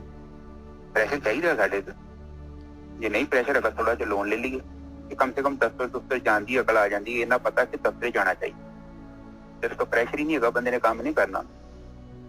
ਤੁਸੀਂ ਅਮਰੀਕਾ ਮੁਰਕਾ ਚ ਕਈ ਕੰਟਰੀਆਂ ਚ ਦੇਖੋਗੇ ਜਿੱਥੇ ਗੌਰਮੈਂਟ ਜ਼ਿਆਦਾ ਫੈਸਿਲਿਟੀ ਦਿੰਦੀ ਹੈ ਨਾ, ਉਹ ਲੋਕ ਆਲਸੀ ਹੋ ਜਾਂਦੇ, ਕੰਮ ਨਹੀਂ ਕਰਨਗੇ। ਕਿਉਂਕਿ ਉਹ ਕੰਮ ਨਹੀਂ ਕਰਨਗੇ, ਉਹ ਚਾਹੁੰਦੇ ਆ ਉਹਨਾਂ ਚ ਤਮੋ ਗੁਣ ਆ ਜਾਣਾ। ਤਮੋ ਗੁਣ ਦਾ ਮਤਲਬ ਵਿਹਲੇ ਬਹਿ ਕੇ ਖਾਣਾ, ਕੰਮ ਨਹੀਂ ਕਰਨਾ। ਇਸ ਕਰਕੇ ਥੋੜਾ ਜਿਹਾ ਪ੍ਰੈਸ਼ਰ ਚਾਹੀਦਾ, ਥੋੜਾ ਜਿਹਾ ਜੀਵਨ ਵਾਸਤੇ। ਤੇ ਪਰ ਇਹ ਨਹੀਂ ਕਿ ਇੰਨਾ ਜ਼ਿਆਦਾ ਪ੍ਰੈਸ਼ਰ ਤੇ ਚੱਲ ਜਾਈਏ ਤੇ ਕੇਵਲ ਜ਼ਿੰਦਗੀ ਚ ਸਾਡਾ ਮਕਸਦ ਹੀ ਹੋ ਜਾਏ ਕਿ ਬਸ ਭੋਗਾਂ ਵਿੱਚ ਘੁੰਮਣਾ। ਉਹ ਵੀ ਬਿਮਾਰੀ ਹੈ, ਨਾ ਥੱਲੇ ਆਉਣਾ ਵਾ ਤੇ ਨਾ ਉੱਪਰ ਜਾਣਾ ਵਾ। ਵਿਚਕਾਰਲਾ ਮੱਧਮ ਮਾਰਗ ਜਿਹੜਾ ਹੁੰਦਾ ਨਾ, ਜਿੱਦਾਂ ਤੁਸੀਂ ਵੇਖਿਆ ਹੋਣਾ ਪਿੰਡਾਂ ਪੁੰਡਾਂ ਚ ਆਮ ਹੀ ਮੇਲੇ ਲੱਗਦੇ ਹੁੰਦੇ ਤੇ ਇੱਕ ਔਰਤ ਜਾਂ ਕੁੜੀ ਜਾਂ ਮੁੰਡਾ ਉਹ ਰੱਸੀ ਦੇ ਉੱਤੇ ਤੁਰਦਾ ਨਾ, ਨਿੱਜਰ ਸਾਹਿਬ ਡੰਡਾ ਫੜਿਆ ਹੁੰਦਾ ਨਾ, ਬਿਲਕੁਲ ਉਹ ਬੈਲੈਂਸ ਹੈ। ਜਦ ਤੱਕ ਉਹ ਬੈਲੈਂਸ ਕਰਦੀ ਹੈ ਨਾ ਕੁੜੀ, ਉਹਨੂੰ ਕੁਝ ਵੀ ਨਹੀਂ ਹੁੰਦਾ, ਉਹ ਆਰਾਮ ਨਾਲ ਰੱਸੀ ਤੇ ਤੁਰੀ ਜਾਂਦੀ। ਇਹੋ ਜੀਵਨ ਹੈ। ਜਿਹੜਾ ਬੰਦਾ ਜੀਵਨ ਚ ਬੈਲੈਂਸਿੰਗ ਕਰਨਾ ਸਿੱਖ ਲੈਂਦਾ, ਕਹਿੰਦੇ ਪਹਿਲਾਂ ਤੋਲੋ ਤੇ ਫਿਰ ਬੋਲੋ। ਪਹਿਲਾਂ ਤੋਲੋ, ਕਿੱਥੇ ਤੋਲੋ? ਅੰਦਰ, ਤੇ ਫਿਰ ਬੋਲ ਦੋ। ਕਿਉਂਕਿ ਮੂੰਹ ਚ ਲਫ਼ਜ਼ ਜਿਹੜਾ ਹੈ ਨਾ ਉਹ ਗੋਲੀ ਮੂੰਹ ਨਿਕਲਦਾ। ਜਦੋਂ ਤੀਰ ਬਾਹਰ ਆ ਗਿਆ ਫਿਰ ਨਹੀਂ ਜੋ ਵਾਪਸ ਹੋਣਾ, ਪਰ ਨਿਕਲਣ ਤੋਂ ਪਹਿਲਾਂ ਆਪਾਂ ਰੋਕ ਸਕਦੇ, ਉਹਨੂੰ ਬਦਲ ਸਕਦੇ। ਸਹੀ ਲਫ਼ਜ਼ਾਂ ਦਾ ਇਸਤੇਮਾਲ ਕਰਨਾ ਔਰ ਗੱਲ ਨੂੰ ਚੰਗੇ ਤਰੀਕੇ ਨਾਲ ਸਮਝਾਉਣਾ। ਸਮਝ ਲਓ ਕਿ ਜਦੋਂ ਆਪਾਂ ਬੋਲਦੇ ਹਾਂ ਨਾ, ਸਮਝ ਲਓ ਕਿ ਇਹ ਡਾਲਰ ਨੇ ਤੇ ਘੱਟ ਤੋਂ ਘੱਟ ਡਾਲਰ ਦਿੱਤੇ ਜਾਣਗੇ, ਮਤਲਬ ਸਮਝੋ ਕਿ ਮਹਿੰਗੀ ਚੀਜ਼ ਹੈ। ਠੀਕ ਹੈ ਨਾ ਜੀ ਸਾਹਿਬ? ਤੇ ਫਿਰ ਕਹਿੰਦੇ ਕਿ ਪਤਿਤ ਉਦਾਹਰਣ ਮਨ ਬਸੇ ਨਾਨਕ ਝੂਠੇ ਨਾਮ। ਇਹ ਤੁਕ ਸਮਝਾਓ ਨੇ ਜਗ੍ਹਾ ਭਈ ਮਾਲਕ ਪਰਮਾਤਮਾ ਜੇ ਪਤਿਤ ਉਦਾਹਰਣ, ਪਤਿਤ ਤੋਂ ਇਨਸਾਨ ਜਿਹੜਾ ਹੈਗਾ ਇਹ 3 ਗੁਣੀ ਮਾਇਆ ਆ, ਇਹਦੇ ਵਿੱਚ ਜਿਹੜਾ ਪਾਪ ਕਰ ਰਿਹਾ ਆ, ਤੇ ਜੇ ਇਸ ਤੋਂ ਛੁੱਟਣਾ ਚਾਹੁੰਦਾ ਹੈ, ਉਧਰਨਾ ਚਾਹੁੰਦਾ ਹੈ, ਤੇ ਮਾਲਕ ਪਰਮਾਤਮਾ ਜਿਹੜਾ ਹੈਗਾ ਉਹਨੂੰ ਮਨ 'ਚ ਵਸਾਉਣਾ ਪੈਣਾ ਹੈ ਔਰ ਉਹਨੇ ਵਸਣਾ ਹੈ ਨਾਮ ਦੇ ਨਾਲ, ਤੇ ਤਾਂ ਉਹ ਛੁੱਟ ਸਕਦਾ ਹੈ। ਹਾਂਜੀ ਵੀ ਪਤੀ ਦਾ ਮਤਲਬ ਹੁੰਦਾ ਵਿਕਾਰਾਂ ਦੇ ਵਿੱਚ ਕੋਈ ਡੁੱਬ ਜਾਏ ਬੰਦਾ, ਜੇ ਟਿਕਿਆ ਹੋਇਆ ਬੰਦਾ, ਤੇ ਉਹ ਕਹਿੰਦੇ ਉਦੋਂ ਹੀ ਬੰਦਾ ਉਦਾਹਰਨ ਦਾ ਮਤਲਬ ਉਹਨੂੰ ਨਾਮ ਹੀ ਉਧਾਰ ਸਕਦਾ ਹੈ, ਉੱਥੋਂ ਕੱਢ ਸਕਦਾ। ਮੰਨ ਲਓ ਧਿਆਨ ਸਿਮਰਨ ਇਸ ਲਈ ਕਰਨਾ ਹੈ ਆਪਾਂ ਕਿ ਕਈ ਵਾਰੀ ਕੁਝ ਆਦਤਾਂ ਸਾਡੀਆਂ ਹੈਗੀਆਂ ਨੇ, ਕੁਝ ਸਾਡੇ ਚ ਔਗਣ ਨੇ। ਹੁਣ ਤੁਸੀਂ ਵੇਖੋ, ਇੱਕ ਸ਼ਰਾਬੀ ਬੰਦਾ ਹੈ ਜਾਂ ਨਸ਼ਾ ਕਰਨ ਵਾਲਾ ਬੰਦਾ ਹੈ ਜਾਂ ਵਿਰੋਧੀ ਮਨੁੱਖ ਹੈ ਜਾਂ ਹੋਰ ਕੋਈ ਬਿਮਾਰੀਆਂ ਹੈਗੀਆਂ, ਉਹ ਬੰਦਾ ਖੁਦ ਵੀ ਛੱਡਣਾ ਚਾਹੁੰਦਾ, ਕੋਈ ਛੁੱਟਦਾ ਨਹੀਂ। ਇੱਕ ਸੈਕੰਡ ਆਪਸ਼ਨ ਹੈਗਾ, ਜਦੋਂ ਆਪਾਂ ਨਾਮ ਦਾ ਸਹਾਰਾ ਲੈਂਦੇ ਹਾਂ ਤੇ ਔਗਣਾਂ ਤੋਂ ਸਾਨੂੰ ਮੁਕਤੀ ਮਿਲ ਜਾਂਦੀ, ਕਿਉਂਕਿ ਨਾਮ ਬਹੁਤ ਸ਼ਕਤੀ, ਸਾਡੇ ਅੰਦਰ ਬਹੁਤ ਜ਼ਿਆਦਾ ਪਾਵਰ ਆ ਜਾਂਦੀ ਹੈ ਔਰ ਅਸੀਂ ਉਹ ਅਸੰਭਵ ਕੰਮ ਨੂੰ ਵੀ ਕਰ ਸਕਦੇ ਹਾਂ ਤੇ ਨਾਮ ਸਾਡੀ ਵਿੱਚ ਮਦਦ ਕਰਦਾ। ਠੀਕ ਹੈ ਨਾ ਜਸਾ? ਹਾਂਜੀ, ਕਿਉਂਕਿ ਨਾਮ ਦੇ ਨਾਲ ਇਸ ਤਰ੍ਹਾਂ ਹੈ ਨਾ, ਆਪਾਂ ਨੇ ਜਿਹੜਾ ਹੈ, ਜਿਹੜੇ ਮਾਲਕ ਨੇ ਜਿਹੜੇ ਹੈਗੇ, ਇਹ ਸਾਰੇ ਜਿਹੜੀ ਖੇਡ ਪਾਈ ਹੋਈ ਆ, ਇਹ ਕਾਮ ਕ੍ਰੋਧ ਲੋਭ ਮੋਹ ਹੰਕਾਰ ਜਿਹੜੇ ਹੈਗੇ ਇਹ ਅਵਗੁਣ ਪਾਏ ਆ, ਉਸੇ ਮਾਲਕ ਨੂੰ ਕਹਿ ਰਹੇ ਆ ਆਪਾਂ ਵੀ ਮਾਲਕਾ ਵੀ ਮੇਰੇ ਕੋਲੋਂ ਤਾਂ ਨਹੀਂ ਛੁੱਟ ਰਹੇ, ਹੁਣ ਤੂੰ ਜਿਹੜਾ ਮੇਰੀ ਮਦਦ ਕਰ। ਤਾਂ ਉਹ ਫਿਰ ਜਿਹੜਾ ਹੈਗਾ ਇਹ ਨਾਮ ਹੀ ਮਦਦ ਕਰਨ ਵਾਲਾ ਹੈ। ਪਰਮਾਤਮਾ ਨੇ ਜਿਹੜਾ ਹੈਗਾ ਉਹਨੇ ਮਾਲਕ ਨੇ ਜਿਹੜਾ ਹੈਗਾ ਉਧਾਰ ਲੈਣਾ ਇਹਨੂੰ। ਹਾਂਜੀ ਬਿਲਕੁਲ ਠੀਕ ਹੈ ਜੀ। ਜਦੋਂ ਆਪਾਂ ਰਿਕੁਐਸਟ ਕਰਦੇ ਹਾਂ ਤਾਂ ਪਰਮਾਤਮਾ ਸਾਡੀ ਮਦਦ ਕਰਨ ਵਾਸਤੇ ਆ ਜਾਂਦਾ ਹੈ ਔਰ ਅਸੀਂ ਫਿਰ ਇਹਨਾਂ ਕਾਮ ਕ੍ਰੋਧ ਲੋਭ ਮੋਹ ਹੰਕਾਰ ਜਿਹਦੇ ਕਰਕੇ ਹੀ ਪਤਿਤ ਹੋ ਗਏ ਸਾਂ, ਤੇ ਉਹ ਫਿਰ ਅਸੀਂ ਉੱਥੋਂ ਉੱਭਰ ਜਾਂਦੇ ਹਾਂ, ਮੁਕਤ ਹੋ ਜਾਂਦੇ ਹਾਂ ਤੇ ਸਾਡਾ ਜਿਹੜਾ ਛੁਟਕਾਰਾ ਹੋ ਜਾਂਦਾ। ਹਾਂਜੀ ਨਿਜਰ ਸਾਹਿਬ। ਪੌੜੀ ਇਹੀ ਹੁਣ ਜਿਹੜਾ ਸ਼ਲੋਕ ਹੈ ਇਹਨੂੰ ਪੌੜੀ ਦੇ ਵਿੱਚ ਮਹਾਰਾਜ ਜਿਹੜੇ ਹੈਗੇ ਇਹਨੂੰ ਵਿਸਤਾਰ ਦੇ ਨਾਲ ਸਮਝਾਉਣਗੇ ਆਪਾਂ ਨੂੰ। ਤ੍ਰੂਦਸੀ ਤੀਨ ਤਾਪ ਸੰਸਾਰ 13ਵੀਂ ਤਰੀਕ ਤੋਂ ਦੱਸਦੇ। ਤ੍ਰਿਉ 3 ਤੇ ਦਸੀ ਮਤਲਬ 10 13 ਹੋ ਗਏ। ਕਹਿੰਦੇ 13ਵੀਂ ਤਰੀਕ ਤੋਂ ਗਿਆਨ ਦੇ ਰਹੇ ਮਹਾਰਾਜ। ਕਹਿੰਦੇ 3 ਤਾਪ ਜਿਹੜੇ ਆਦਿ ਵਿਆਦੀ ਉਪਾਦੀ ਜਿਹੜੇ ਸੰਸਾਰ ਨੂੰ ਲੱਗੇ ਹੋਏ ਆ। ਸਾਰਾ ਸੰਸਾਰ ਜਿਹੜਾ ਹੈਗਾ ਇਹ 3 ਤਾਪ ਦੇ ਵਿੱਚ ਹੀ ਹੈਗਾ ਭਾਈ। ਆਦਿ ਦਾ ਮਤਲਬ ਹੁੰਦਾ ਹੈ ਚਿੰਤਾ, ਸੋਚ, ਫਿਕਰ। ਵਿਆਦੀ ਦਾ ਮਤਲਬ ਹੁੰਦਾ ਹੈ ਅਮਲ, ਜਿਹੜੀਆਂ ਲੀਹਾਂ ਪੈ ਗਈਆਂ, ਜਿਹੜਾ ਮਨ ਕਾਰਨਸ਼ੀਲ ਬਣ ਗਿਆ ਹੈ, ਉਹਨੇ ਆਪਣੀ ਜਿਹੜੇ ਹੈਗੇ ਆਪਣੇ ਹਿਸਾਬ ਦੇ ਨਾਲ ਜੋ ਉਹਦੀਆਂ ਉਸ ਪਾਸੇ ਨੂੰ ਲੈ ਕੇ ਜਾਣਾ ਹੈ। ਉਪਾਦੀ ਦਾ ਮਤਲਬ ਹੈ ਮਨ ਐਸਾ ਪਤੰਦਰ ਹੈਗਾ ਕਿ ਇਹਨੇ ਜਿਹੜਾ ਹੈਗਾ ਕੁਛ ਨਾ ਕੁਛ ਉਪਦਰਵ ਕਰੀ ਜਾਣਾ ਹੈ। ਆ ਵੀ ਚਾਹੀਦਾ, ਉਹ ਵੀ ਚਾਹੀਦਾ। ਇਹਨੇ ਜਿਹੜੇ ਹੈਗੇ ਆਪਣੇ ਨਵੀਆਂ ਟਪੂਸੀਆਂ ਮਾਰੀ ਜਾਣੀਆਂ ਇਹਨੇ। ਤ੍ਰੂਦਸੀ ਤੀਨ ਤਾਪ ਸੰਸਾਰ ਆਵਤ ਜਾਤ ਨਰਕ ਅਵਤਾਰ। ਕਹਿੰਦੇ ਇਹਦੇ ਨਾਲ ਕੀ ਹੁੰਦਾ ਹੈ, ਇਨਸਾਨ ਜਿਹੜਾ ਹੈਗਾ ਗਤੀ ਰੁਕਦੀ ਨਹੀਂ ਆ, ਆਉਂਦਾ ਜਾਂਦਾ ਰਹਿੰਦਾ ਹੈ। ਕਦੀ ਜਿਹੜਾ ਹੈਗਾ ਨੀਵੀਆਂ ਜੂਨਾਂ ਚਲੇ ਜਾਂਦਾ ਹੈ, ਕਦੀ ਜਿਹੜੀਆਂ ਉੱਚੀਆਂ ਜੂਨਾਂ ਚਲੇ ਜਾਂਦਾ ਹੈ। ਪਰ ਇਸ ਤਰ੍ਹਾਂ ਜਿਹੜਾ ਹੈਗਾ ਰਹਿੰਦਾ ਜਿਹੜਾ ਹੈ ਸੰਸਾਰ ਦੇ ਵਿੱਚ ਹੀ ਹੈਗਾ, ਸਰੀਰ ਦੇ ਵਿੱਚ ਹੀ ਹੈਗਾ। ਹਰ ਹਰ ਭਜਨ ਨਾਮ ਮਨ ਮੈਂ ਆਇਓ। ਕਹਿੰਦੇ ਨਿਕਲਣ ਦਾ ਰਸਤਾ ਉਹੀ ਹੈ ਭਾਈ, ਨਾਮ ਦਾ ਸਹਾਰਾ ਲੈਣਾ। ਹਰ ਹਰ ਭਜਨ ਕਹਿਤਾ ਇੱਥੇ, ਕਹਿੰਦੇ ਉਹ ਤਾਂ ਮਨ ਦੇ ਵਿੱਚ ਆਉਂਦਾ ਨਹੀਂ ਇਨਸਾਨ ਦੇ, ਔਰ ਪਰਮਾਤਮਾ ਨੂੰ ਮਨ 'ਚ ਵਸਾਉਂਦਾ ਨਹੀਂ ਹੈ। ਸੁਖ ਸਾਗਰ ਪ੍ਰਭ ਨਿਮਖ ਨਾ ਗਾਇਓ। ਕਹਿੰਦੇ ਸੁੱਖਾਂ ਦਾ ਸਾਗਰ ਪਰਮਾਤਮਾ ਜਿਹੜਾ ਹੈਗਾ ਉਹਦੀ ਜਰਾ ਵੀ ਜਿਹੜਾ ਹੈਗਾ ਭਗਤੀ ਨਹੀਂ ਕੀਤੀ, ਉਹਦੇ ਗੁਣ ਨਹੀਂ ਗਾਏ। ਹਰ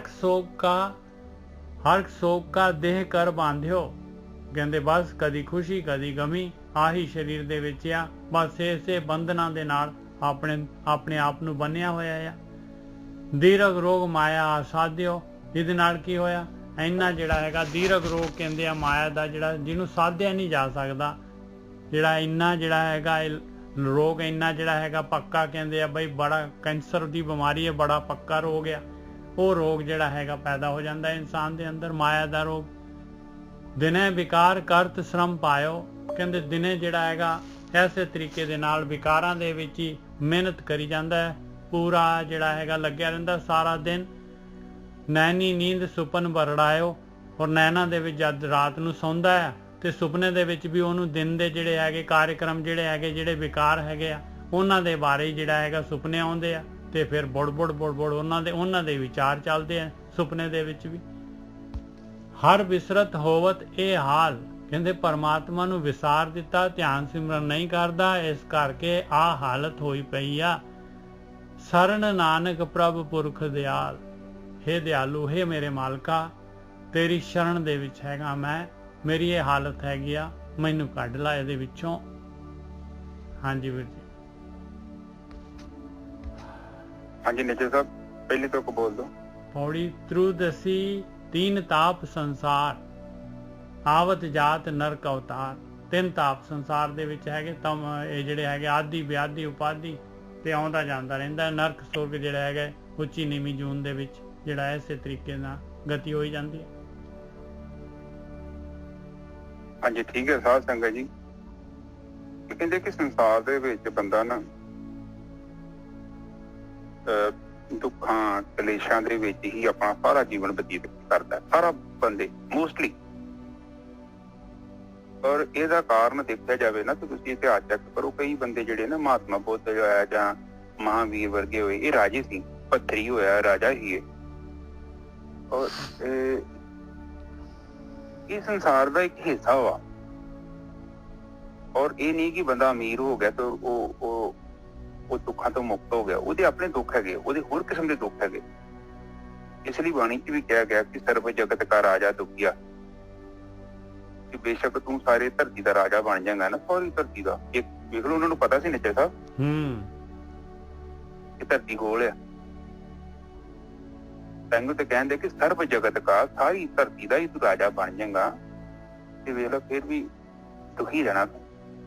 ਤੇ ਤੈਨੂੰ ਸੁਖੀ ਹੋਣ ਦਾ ਕੇਵਲ ਤਰੀਕਾ ਹੈਗਾ ਹਰ ਕਾ ਨਾਮ ਜਪ ਤੋਂ ਸੁਖੀ। ਜਦੋਂ ਨਾਮ ਜਪਿਆ, ਭਗਤੀ ਕੀਤੀ, ਤੇਰਾ ਮਨ ਸ਼ਾਂਤ ਹੋ ਗਿਆ ਨਾ ਤੇ ਫਿਰ ਤੂੰ ਰਾਜ ਨਹੀਂ ਤੈਨੂੰ ਚਾਹੀਦਾ।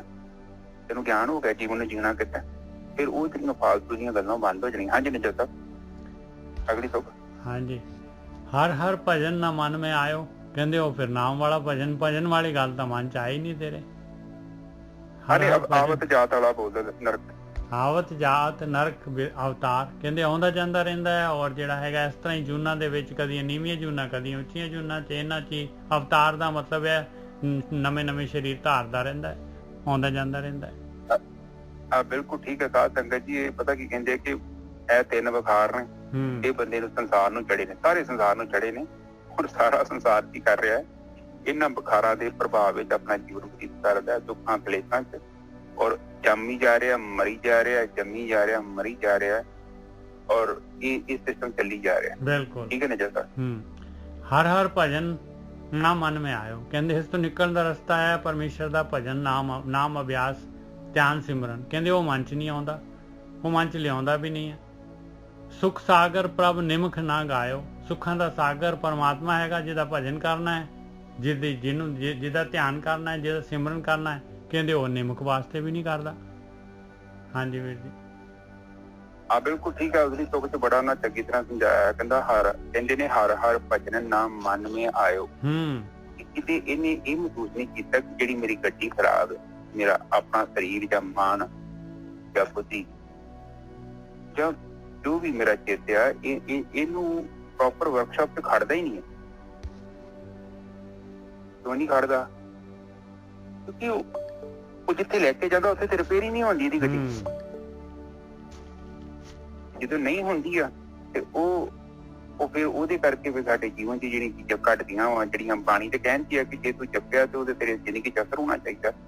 ਇਹਦਾ ਮਤਲਬ ਜਿੱਥੇ ਤੂੰ ਰਿਪੇਅਰ ਕਰਾਉਂਦੇ ਆ ਜਾਂ ਜਿੱਥੇ ਜਾਣਦੇ ਆ, ਉਹ ਜਾਂ ਤਾਂ ਵਰਕਸ਼ਾਪ ਬਰਾਬਰ ਨਹੀਂ, ਜਾਂ ਮਕੈਨਿਕ ਬਰਾਬਰ ਨਹੀਂ, ਜਾਂ ਉਹ ਤੇਰੇ ਨਾਲ ਪ੍ਰੋਪਰ ਡੀਲ ਨਹੀਂ ਕਰ ਰਹੇ, ਤੈਨੂੰ ਅੰਡਰਸਟੈਂਡ ਨਹੀਂ ਕਰ ਰਹੇ, ਡਾਇਗਨੋਸ ਪ੍ਰੋਪਰ ਨਹੀਂ ਹੋ ਰਿਹਾ ਤੇਰਾ, ਕੁਛ ਤੇ ਗੜਬੜ ਹੈ। ਕਿਉਂਕਿ ਬਾਣੀ ਤੇ ਕਹਿੰਦੀ ਆ ਕਿ ਤੇਰੇ ਜੀਵਨ 'ਚ ਤੇਰੀ ਜਿਹੜੀ ਨਿਰਮਲ ਬਾਣੀ ਤੈਨੂੰ ਮਿਲਣੀ ਚਾਹੀਦੀ, ਤੇਰੀ ਬਾਣੀ ਤੇ ਦੁੱਧ ਨਹੀਂ ਪਈ। ਉਹ ਵੱਖਰੀ ਗੱਲ ਹੈ। ਕੋਈ 40 ਸਾਲ ਤੋਂ ਗੁਰਦੁਆਰੇ ਜਾ ਰਹੇ ਆ, ਜੋ ਮੰਦਿਰ ਜਾ ਰਹੇ ਆ, ਜਾਂ ਚਰਚ ਜਾ ਰਹੇ ਆ, ਇੱਕ ਅਲੱਗ ਚੀਜ਼ ਆ, ਪਰ ਆਊਟਪੁੱਟ ਨਹੀਂ ਆ ਰਹੀ। ਇਸ ਕਰਕੇ ਕਹਿੰਦੇ ਹਰ ਹਰ ਭਜਨ ਨਾ ਮਨ ਮੇ ਆਇਓ। ਤੇਰੇ ਜੀਵਨ ਦੇ ਵਿੱਚ ਨਾ ਤੇ ਮਨ ਦੇ ਅੰਦਰ ਜੇ ਜਾਨਣਾ ਵਾ ਤੇ ਤੇਰੇ ਅੰਦਰ ਪ੍ਰਮਾਤਮਾ ਦਾ ਨਾਮ ਟਿਕਣਾ ਚਾਹੀਦਾ। ਪਰ ਤੇਰੇ ਬਰਤਨ ਚ ਤੇ ਛੇਕ ਹੀ ਬੜੇ ਆ ਅਜੇ ਸਾਹਿਬ। ਬਿਲਕੁਲ ਸਹੀ ਗੱਲ। ਉਹ ਕੀ ਉਹ ਪੈਂਦਾ ਵਾ, ਹੁਣ ਜਿੱਦਾਂ ਛੜਾਕੇ ਦਾ ਮੀਂਹ ਹੋਵੇ, ਉਹ ਜਦੋਂ ਪੈਂਦਾ ਤੇ ਵੇਖੋ ਪਾਣੀ ਹੋ ਜਾਂਦਾ, ਤੇ ਉਹ 1 ਘੰਟੇ ਚ ਵੇਖੋ ਪਾਣੀ ਪਤਾ ਨੀ ਕਿੱਧਰ ਚਲ ਗਿਆ। ਇਹੋ ਹਿਸਾਬ ਹੈ ਜਦੋਂ ਤੂੰ ਜਾਨਾ ਵਾ ਕੀਰਤਨ ਸੁਣਨਾ, ਬਾਣੀ ਸੁਣਦਾ, ਬੜਾ ਤੂੰ ਸਿਰ ਲਾਉਣਾ, ਪਰ ਜਦੋਂ ਤੂੰ ਗੁਰਦੁਆਰੇ ਚ ਬਾਹਰ ਆ ਜਾਂਦਾ ਤੂੰ ਫੇਰ ਉਹੀ ਬਣ ਜਾਂਦਾ। ਤੂੰ ਕਹਿਣ ਤੋਂ ਭਾਵ ਕਿ ਤੇਰੇ ਅੰਦਰ ਕੋਈ ਇੱਦਾਂ ਦੀ ਗੜਬੜ ਹੈ ਜਿਹੜੀ ਹੋਲਡ ਨਹੀਂ ਕਰ ਪਾ ਰਹੀ। ਠੀਕ ਹੈ ਨੀ ਜਸਾ, ਅੱਗੇ ਬੋਲੀਏ। ਹਰਖ ਸੋਗ ਕਾ ਦੇਹ ਕਰ ਬਾਂਧਿਓ, ਕਹਿੰਦੇ ਤੂੰ ਜਿਹੜਾ ਹੈਗਾ ਖੁਸ਼ੀ ਤੇ ਗਮੀ, ਇਹਦੇ ਨਾਲ ਹੀ ਬਸ ਇਹ ਹੀ ਸਰੀਰ ਨੂੰ ਬਣਾ ਲਿਆ, ਕਦੀ ਖੁਸ਼ੀ ਤੇ ਕਦੀ ਗਮੀ। ਬਸ ਇਹਨੂੰ ਪੂਰੀ ਤਰ੍ਹਾਂ ਆਪਣੇ ਮਾਇਆ ਨੇ ਤੈਨੂੰ ਇਸ ਤਰ੍ਹਾਂ ਬੰਨ੍ਹ ਲਿਆ ਹੈ ਭਾਈ, ਕੋਮਲ ਬੰਧਨਾਂ ਦੇ ਨਾਲ ਮਾਇਆ ਨੇ ਤੈਨੂੰ ਬੰਨਿਆ ਹੋਇਆ ਆ। ਔਰ ਤੇਰੀ ਖੁਸ਼ੀ, ਕਦੀ ਮਾਇਆ ਦੀ ਖੁਸ਼ੀ ਆ ਰਹੀ, ਕਦੀ ਗਮੀ ਆ ਰਹੀ ਹੈ। ਤੇਰਾ ਸਰੀਰ ਇਹੀ ਬਣਿਆ ਪਿਆ ਹੈ ਭਾਈ, ਖੁਸ਼ੀ ਗਮੀ ਦਾ ਹੀ ਜਿਹੜਾ ਹੈਗਾ ਇੱਕ ਅੱਡਾ ਬਣ ਗਿਆ। ਦੀਰਘ ਰੋਗ ਮਾਇਆ ਅਸਾਧਿਓ, ਔਰ ਮਾਇਆ ਦਾ ਐਸਾ ਦੀਰਘ ਰੋਗ ਤੈਨੂੰ ਚਿੰਬੜ ਗਿਆ ਹੈ, ਤੂੰ ਇਹਨੂੰ ਸਾਧ ਹੀ ਨਹੀਂ ਸਕਦਾ। ਤੂੰ ਆਪਣੇ ਮਨ ਨੂੰ ਜਿਹੜਾ ਹੈਗਾ ਰੋਕ ਹੀ ਨਹੀਂ ਸਕਦਾ, ਇਹ ਰੋਗ ਤੋਂ ਜਿਹੜਾ ਹੈਗਾ ਆਪਣੇ ਆਪ ਨੂੰ ਕੱਢ ਹੀ ਨਹੀਂ ਸਕਦਾ। ਹਾਂਜੀ ਵੀਰ ਜੀ ਠੀਕ ਕਹਿੰਦੇ ਕਿ ਹਰਖ ਸੋਗ ਕਦੇ ਕਰ ਬਾਂਧਿਓ। ਤੁਸੀਂ ਕਹਿੰਦੇ ਕਿ ਆਪਣਾ ਜੀਵਨ ਜਿਹੜਾ ਤੇਰਾ ਬਣਾਇਆ ਵਾ, ਉਹ ਜੀਵਨ ਤੇਰਾ ਸੁੱਖ ਆ ਜਾਂਦਾ, ਫਿਰ ਦੁੱਖ ਆ ਜਾਂਦਾ, ਫਿਰ ਦੁੱਖ ਆ ਜਾਂਦਾ, ਔਰ ਤੇਰਾ ਜੀਵਨ ਇਹਨਾਂ ਦੋਨਾਂ ਚ ਹੀ ਨਿਕਲ ਜਾਂਦਾ। ਔਰ ਕਿਤੇ ਤੇਰੇ ਮਨ ਚ ਵਿਚਾਰ ਵੀ ਨਹੀਂ ਆਈ ਕਿ ਇਸ ਤੋਂ ਅੱਗੇ ਵੀ ਕੋਈ ਜੀਵਨ ਹੈਗਾ। ਬਿਲਕੁਲ ਉਹ ਇੱਕ ਆਮ ਜੀਵਨ, ਬਿਲਕੁਲ ਸਧਾਰਨ ਜੀਵਨ, ਪੈਸਾ ਕਮਾਇਆ, ਖਾ ਲਿਆ, ਫਿਰ ਕਮਾ ਲਿਆ, ਫਿਰ ਖਾ ਲਿਆ, ਬੱਚੇ ਪੈਦਾ ਕਰਤੇ, ਬੱਚੇ ਵਿਆਹ ਤੇ, ਪਰ ਤੇਰੇ ਮਨ ਚ ਇਹ ਨਹੀਂ ਆਇਆ ਮੈਂ ਜਾਨਵਰ ਤੇ ਨਹੀਂ ਨਾ ਹੈਗਾ, ਮੈਂ ਇੱਕ ਇਨਸਾਨ ਆ। ਔਰ ਜਾਨਵਰ ਦੇ ਨਾਲੋਂ ਮੇਰੇ ਕੋਲ ਬੁੱਧੀ ਹੈਗੀ, ਜਾਨਵਰਾਂ ਕੋਲ ਬੁੱਧੀ ਨਹੀਂ। ਉਹਨਾਂ ਦੇ ਜੀਵਨ ਚ ਕੋਈ ਪਰਿਵਰਤਨ ਨਹੀਂ ਹੋ ਰਿਹਾ। ਤੁਸੀਂ ਵੇਖੋ ਜਿਹੜਾ ਸ਼ੇਰ ਹੈ ਨਾ, ਲੱਖ ਸਾਲ ਪਹਿਲਾਂ ਜੋ ਚੀਜ਼ ਖਾਂਦਾ ਹੁਣ ਵੀ ਤੇਰਾ ਉਹੀ ਖਾਣ ਦਿਆ। ਤੁਸੀਂ ਗਾਂ ਨੂੰ ਜਾ ਕੇ ਦੇਖੋਗੇ ਨਾ, ਉਹ ਘਾਹ ਹੀ ਖਾਂਦੀ ਹੈ ਵਿਚਾਰੀ। ਤੁਸੀਂ ਦੂਜੇ ਜਾਨਵਰ ਵੇਖੋ, ਉਹਨਾਂ ਦਾ ਜਿਹੜਾ ਫੂਡ ਹੈਗਾ ਉਹ ਉਹੀ ਖਾ ਰਹੇ ਆ। ਪਰ ਇਹਦਾ ਮਤਲਬ ਕਿ ਇਨਸਾਨ ਨੂੰ ਜੇਕਰ ਬੁੱਧੀ ਦਿੱਤੀ ਹੈ, ਅਕਲ ਦਿੱਤੀ ਹੈ, ਇਹਦਾ ਮਤਲਬ ਇਹਦਾ ਕੋਈ ਮਕਸਦ ਹੋ ਰਿਹਾ। ਅਸੀਂ ਜਾਨਵਰ ਥੋੜੀ ਹੈਗੇ ਨੇ ਜਿਹੜਾ। ਬਿਲਕੁਲ ਸੁੱਖ ਦੁੱਖ ਦੇ ਵਿੱਚ ਜਾਨਵਰ ਹੀ ਆਪਣਾ ਜੀਵਨ ਬਤੀਤ ਕਰਦੇ ਆ, ਉਹ ਸਗੋਂ ਬੈਟਰ ਕਰ ਰਹੇ ਨੇ। ਇੱਥੇ ਇਹ ਬਾਣੀ ਆਪਾਂ ਨੂੰ ਸਮਝਾ ਰਹੀ ਕਿ ਹਰਖ ਰੋਗ ਕਾ ਦੇਖ ਕਰ ਬਾਧਿਓ, ਇਹ ਜੀਵਨ ਜਿਹੜਾ ਬੰਦੇ ਦਾ ਏਦਾਂ ਹੀ ਆ, ਸੁੱਖਾਂ ਦੁੱਖਾਂ ਦੇ ਵਿੱਚ ਬਤੀਤ ਹੋ ਜਾਂਦਾ ਹੈ ਔਰ ਇੱਕ ਦਿਨ ਇੱਥੋਂ ਚਲਾ ਜਾਂਦਾ ਹੈ। ਹਾਂਜੀ ਨਿਜਲ ਸਰ। ਦੀਰਘ ਰੋਗ ਮਾਇਆ ਅਸਾਧਿਓ, ਦੀਰਘ ਰੋਗ ਲੱਗ ਗਿਆ, ਬਹੁਤ ਹੀ ਗੰਭੀਰ ਰੋਗ ਲੱਗ ਗਿਆ ਇਹਨੂੰ, ਮਾਇਆ ਦਾ ਜਿਹੜਾ ਸਾਧਿਆ ਨਹੀਂ ਜਾਂਦਾ, ਅਸਾਧ ਰੋਗ ਲੱਗ ਗਿਆ। ਹੁਣ ਲਾ ਇਲਾਜ ਜਿਹੜਾ ਹੈਗਾ ਕਹਿੰਦੇ ਇਸ ਤਰ੍ਹਾਂ ਹੋ ਗਿਆ ਕਿ ਵੀ ਇਹ ਬਿਮਾਰੀ ਜਿਹੜੀ ਹੈ ਇਹਦੀ ਹਟਦੀ ਨਹੀਂ ਹੈ। ਹਾਂਜੀ ਵੀਰ ਬਿਲਕੁਲ ਠੀਕ ਹੈ। ਉਹ ਕਹਿੰਦੇ ਮਾਮੂਲੀ ਜੀ ਖੰਘ ਲੱਗੀ ਸੀ, ਇੱਕ ਦਿਨ ਟੀਵੀ ਬਣ ਗਈ। ਇਲਾਜ ਨਹੀਂ ਕਰਾਇਆ ਤੇ ਇਗਨੋਰ ਕਰਦਾ ਰਿਹਾ, ਇੱਕ ਸਮਾਂ ਆਇਆ ਉਹਨੇ ਟੀਵੀ ਬਣ ਗਈ ਔਰ ਫਿਰ ਇਹਦਾ ਸਰੀਰ ਸਾਰਾ ਖਾ ਲਿਆ ਨੇ। ਇਸ ਲਈ ਕਹਿੰਦੇ ਸੀ ਕਿ ਰੋਗ ਮਾਇਆ ਅਸਾਧਿਓ, ਉਹ ਫਿਰ ਉਹਦੀ ਮਾਇਆ ਦਾ ਰੋਗ ਸੀ, ਉਹ ਇੰਨਾ ਉਹਨੇ ਕੰਟਰੋਲ ਕਰ ਲਿਆ, ਹੁਣ ਅਸਾਧ ਹੋ ਗਿਆ, ਹੁਣ ਸਹੀ ਨਹੀਂ ਹੋਣਾ, ਜ਼ਿਆਦਾ ਪਾਵਰਫੁਲ ਹੋ ਗਿਆ। ਠੀਕ ਹੈ ਨਾ ਜੈਸਾ। ਕਰਦਾ ਕਿਉਂ ਹੋ ਗਿਆ, ਕੀ ਕਰਦਾ ਹੈ? ਕਹਿੰਦੇ ਦਿਨੇ ਵਿਕਾਰ ਕਰਤ ਸ਼ਰਮ ਪਾਇਓ, ਕਹਿੰਦੇ ਦਿਨ ਜਿਹੜਾ ਹੁੰਦਾ ਹੈ 4 ਪੈਰ ਦਿਨ ਹੁੰਦੇ ਆ, ਕਹਿੰਦੇ ਉਹਦੇ ਚ ਬਸ ਵਿਕਾਰ ਹੀ ਕਰਦਾ ਹੈ ਔਰ ਇੰਨੇ ਵਿਕਾਰ ਕਰਦਾ ਹੈ, ਇੰਨੀ ਮਿਹਨਤ ਕਰਦਾ ਹੈ, ਬਸ ਪੂਰਾ ਥੱਕ ਟੁੱਟ ਜਾਂਦਾ ਹੈ। ਦਿਨੇ ਵਿਕਾਰ ਕਰਤ ਸ਼ਰਮ ਪਾਇਓ, ਨੈਣੀ ਨੀਂਦ ਸੁਪਨ ਵਰੜਾਇਓ, ਔਰ ਰਾਤ ਨੂੰ ਜਿਹੜਾ ਹੈਗਾ ਨੀਂਦ ਦੇ ਵਿੱਚ ਵੀ ਸੁਪਨੇ ਦੇ ਵਿੱਚ ਵੀ ਉਹੀ ਕੰਮ, ਮੇਰਾ ਆਹ ਕੀ ਹੋ ਗਿਆ, ਮੇਰਾ ਇਧਰਾਂ ਕਿਸ ਤਰ੍ਹਾਂ ਹੋ ਗਿਆ, ਆਹ ਕਿ ਉਹੀ ਜਿਹੜੇ ਦਿਨ ਦੇ ਕੰਮ ਹੈਗੇ ਉਹੀ ਰਾਤ ਨੂੰ, ਜਿਹੜਾ ਉਹਨਾਂ ਦੇ ਸੁਪਨੇ ਰਾਤ ਨੂੰ ਆਉਂਦੇ। ਹਾਂਜੀ ਵੀਰ। ਹਾਂਜੀ ਬਿਲਕੁਲ ਠੀਕ ਹੈ ਜੀ। ਉਹ ਕਹਿੰਦੇ ਕਿ ਦਿਨੇ ਜਿਹੜਾ ਕੰਮ ਕੀਤਾ ਵਾ ਸੁਪਨੇ ਵੀ ਉਹਨਾਂ ਚੀਜ਼ਾਂ ਦੇ ਹੋਣੇ। ਚਿੰਤਨ ਵੀ ਕਹਿੰਦੇ ਰਾਤ ਨੂੰ ਵੀ ਉਸੇ ਚੀਜ਼ ਦਾ ਚਿੰਤਨ ਹੋ ਰਿਹਾ। ਇਸੇ ਕਰਕੇ ਜਿਹੜੇ ਉਹ ਏਦਾਂ ਦੇ ਵਿਕਾਰ, ਇੱਕ ਦਿਨੇ ਵਿਕਾਰ ਦਾ ਮਤਲਬ ਨਿਕਲ ਸਕਦੀ ਹੈ, ਵਿਕਾਰ ਦਾ ਮਤਲਬ ਹੈ ਬੇਕਾਰ ਦੇ ਕੰਮ, ਵਿਸ਼ੇ ਵਿਕਾਰ, ਇਹਨਾਂ ਚ ਹੀ ਖਚਤ ਰਹਿੰਦਾ ਹੈ ਆਦਮੀ। ਹਾਂ, ਵਿਕਾਰ, ਵਾਸਨਾਵਾਂ, ਮੰਦੀਆਂ, ਇਛਾਵਾਂ, ਬਿਲਕੁਲ ਬੁਰਾਈਆਂ। ਉਹ ਕਹਿੰਦੇ ਕਿ ਇਹਦੇ ਵਿੱਚ ਹੀ ਆਪਣਾ ਉਹ ਸਮਾਂ ਲਗਾਈ ਜਾਂਦਾ ਬੰਦਾ, ਹਨਾ। ਉਹਦੇ ਕਰਕੇ ਕਹਿੰਦੇ ਮਾਇਆ ਰੂਪੀ ਜਿਹੜਾ ਰੋਗ ਹੈ ਵੱਧਦਾ ਜਾ ਰਿਹਾ। ਬਿਲਕੁਲ, ਕਿਉਂਕਿ ਜਿੰਨੇ ਆਪਾਂ ਉਗਣਾ ਚ ਜਾਂਦੇ ਹਾਂ ਨਾ, ਉਹਨਾਂ ਹੀ ਜਿਹੜਾ ਆਪਣਾ ਕਾਰਨ ਸਰੀਰ ਸਟਰੋਂਗ ਹੁੰਦਾ ਹੈ, ਔਰ ਜਿੰਨਾ ਕਾਰਨ ਸਰੀਰ ਸਟਰੋਂਗ ਹੋ ਗਿਆ ਉਹਨਾਂ ਗੰਦਾ ਚਿੱਤ ਹੋ ਜਾਣਾ, ਔਰ ਜਿੰਨਾ ਜ਼ਿਆਦਾ ਚਿੱਤ ਗੰਦਾ ਹੋ ਗਿਆ ਉਹਨਾਂ ਹੀ ਗੰਦਾ ਮਨ ਹੋ ਜਾਣਾ, ਔਰ ਜਿੰਨਾ ਜ਼ਿਆਦਾ ਗੰਦਾ ਮਨ ਹੋ ਗਿਆ ਸਾਡੀਆਂ ਇੰਦਰੀਆਂ ਓਨੀਆਂ ਹੀ ਜ਼ਿਆਦੀਆਂ ਗੰਦੀਆਂ ਹੋ ਜਾਣ। ਜਿੰਨੀਆਂ ਸਾਡੀਆਂ ਇੰਦਰੀਆਂ ਗੰਦੀਆਂ ਹੋ ਗਈਆਂ ਉਨੀ ਹੀ ਸਾਡੀ ਗੰਦੀ ਬੁੱਧੀ ਹੋ ਜਾਣੀ ਆ, ਅਸੀਂ ਉਨੇ ਹੀ ਗੰਦੇ ਇਨਸਾਨ ਹੋ ਜਾਣਾ। ਠੀਕ ਹੈ ਨਾ ਜੈਸਾ? ਬਿਲਕੁਲ ਠੀਕ ਹੈ ਜੀ। ਔਰ ਉਹਦੇ ਨਾਲ ਕੀ ਹੋਣੀ ਆ, ਆੜੀ ਮਾਇਆ ਆੜਾ ਉੱਤੇ ਫਿਰ ਕੀ ਹੋਣਾ ਵਾ, ਆਹ ਲਾਈਨ ਉੱਤੇ ਪੁੱਟ ਦੇਣੇ ਜੈਸਾ, ਅਸਾਧਿਓ ਦੀਗਰ ਰੋਗ ਮਾਇਆ ਅਸਾਧਿਓ। ਇਹਦੀ ਵਿਆਖਿਆ ਫਿਰ ਕਰ ਦੋ, ਇਹ ਮੇਰੀ ਨਾਲ ਗੱਲਾਂ ਜੋੜ ਦੋ। ਹਾਂਜੀ, ਦੀਰਘ ਰੋਗ ਮਾਇਆ ਅਸਾਧਿਓ। ਦੀਰਘ ਰੋਗ ਜਿਹੜਾ ਆਹੀ ਦੀਰਘ ਰੋਗ ਹੈ ਭਾਈ, ਇਹਦਾ ਲਾਜ ਰੋਗ ਹੋ ਜਾਂਦਾ, ਇੰਨਾ ਅਸਾਧ ਰੋਗ ਹੋ ਜਾਂਦਾ ਹੈ। ਮਾਇਆ ਦਾ ਜਿਹੜਾ ਹੈਗਾ ਇਸ ਤੋਂ ਛੁੱਟ ਨਹੀਂ ਪਾਉਂਦਾ ਔਰ ਜਨਮ ਜਿਹੜਾ ਹੈਗਾ ਬਿਰਥਾ ਚਲੇ ਜਾਂਦਾ ਇਨਸਾਨ ਦਾ। ਹਾਂ, ਤੇ ਉਹ ਜਿਹੜੀ ਗੱਲਾਂ ਆਪਾਂ ਕੀਤੀਆਂ ਨੇ ਉਹਦੇ ਨਾਲ ਕੀ ਹੁੰਦਾ ਕਿ ਜਿਹੜਾ ਮਾਇਆ ਦਾ ਰੋਗ ਆ ਉਹ ਇੰਨਾ ਪਾਵਰਫੁਲ ਹੋ ਜਾਂਦਾ, ਉਹਦਾ ਇਲਾਜ ਕਰਨਾ ਔਖਾ ਹੋ ਜਾਂਦਾ ਮੁੜ। ਠੀਕ ਹੈ ਨਾ ਜਗਾ?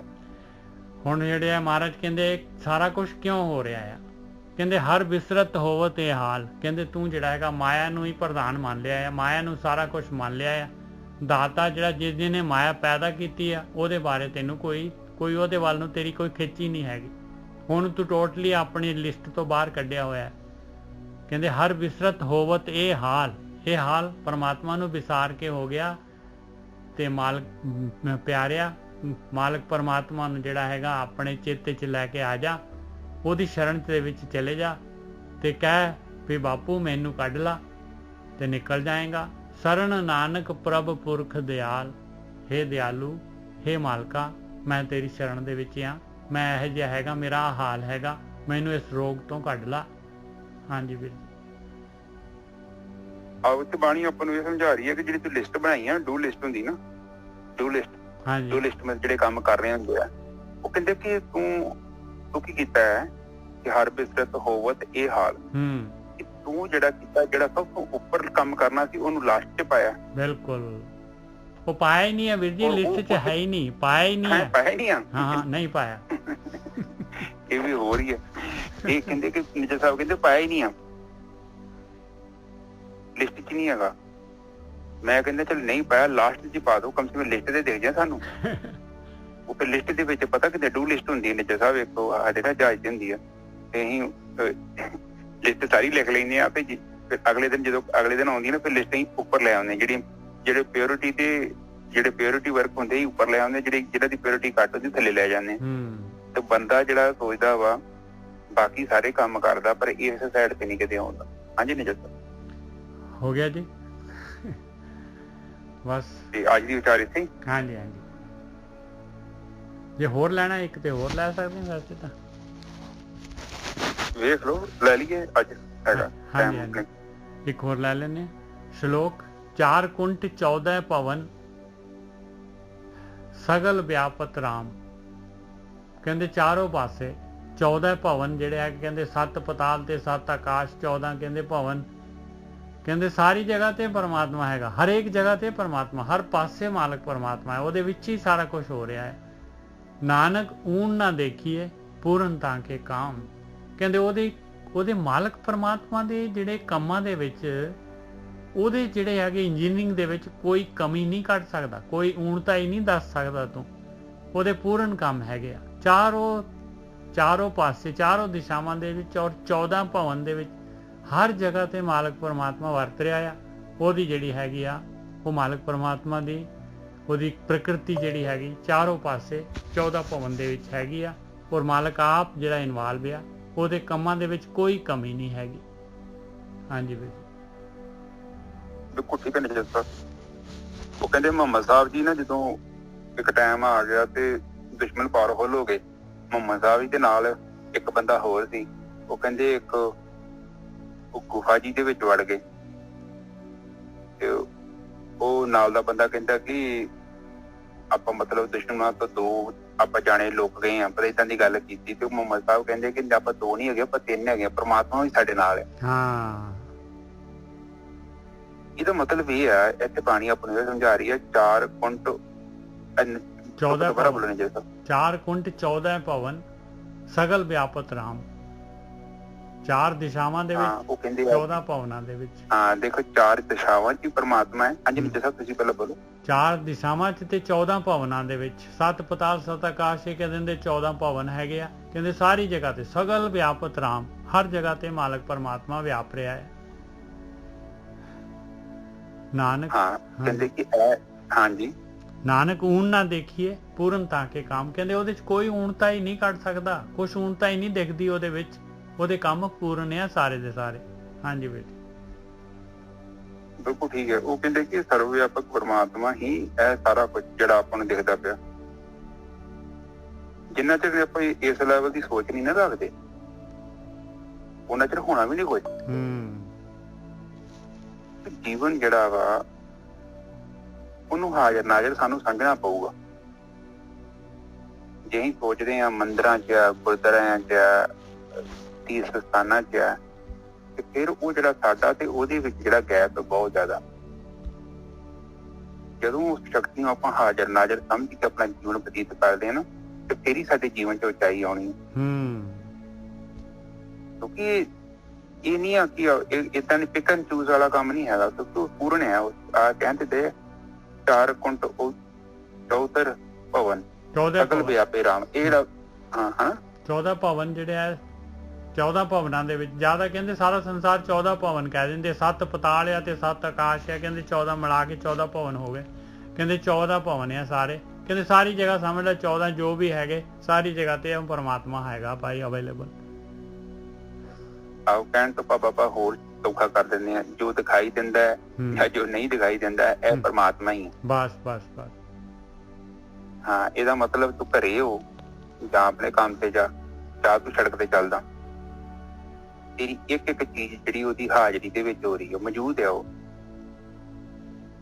ਹੁਣ ਤੂੰ ਹਿਸਾਬ ਲਾ ਲਾ, ਕਹਿੰਦੇ ਜੀਵ ਕਿ ਤੇਰਾ ਜੀਵਨ ਕਿੱਦਾਂ ਦਾ ਹੋਣਾ ਚਾਹੀਦਾ, ਤੈਨੂੰ ਦੇਖਦੇ ਰਹੀ ਹੋ ਸਕਦਾ।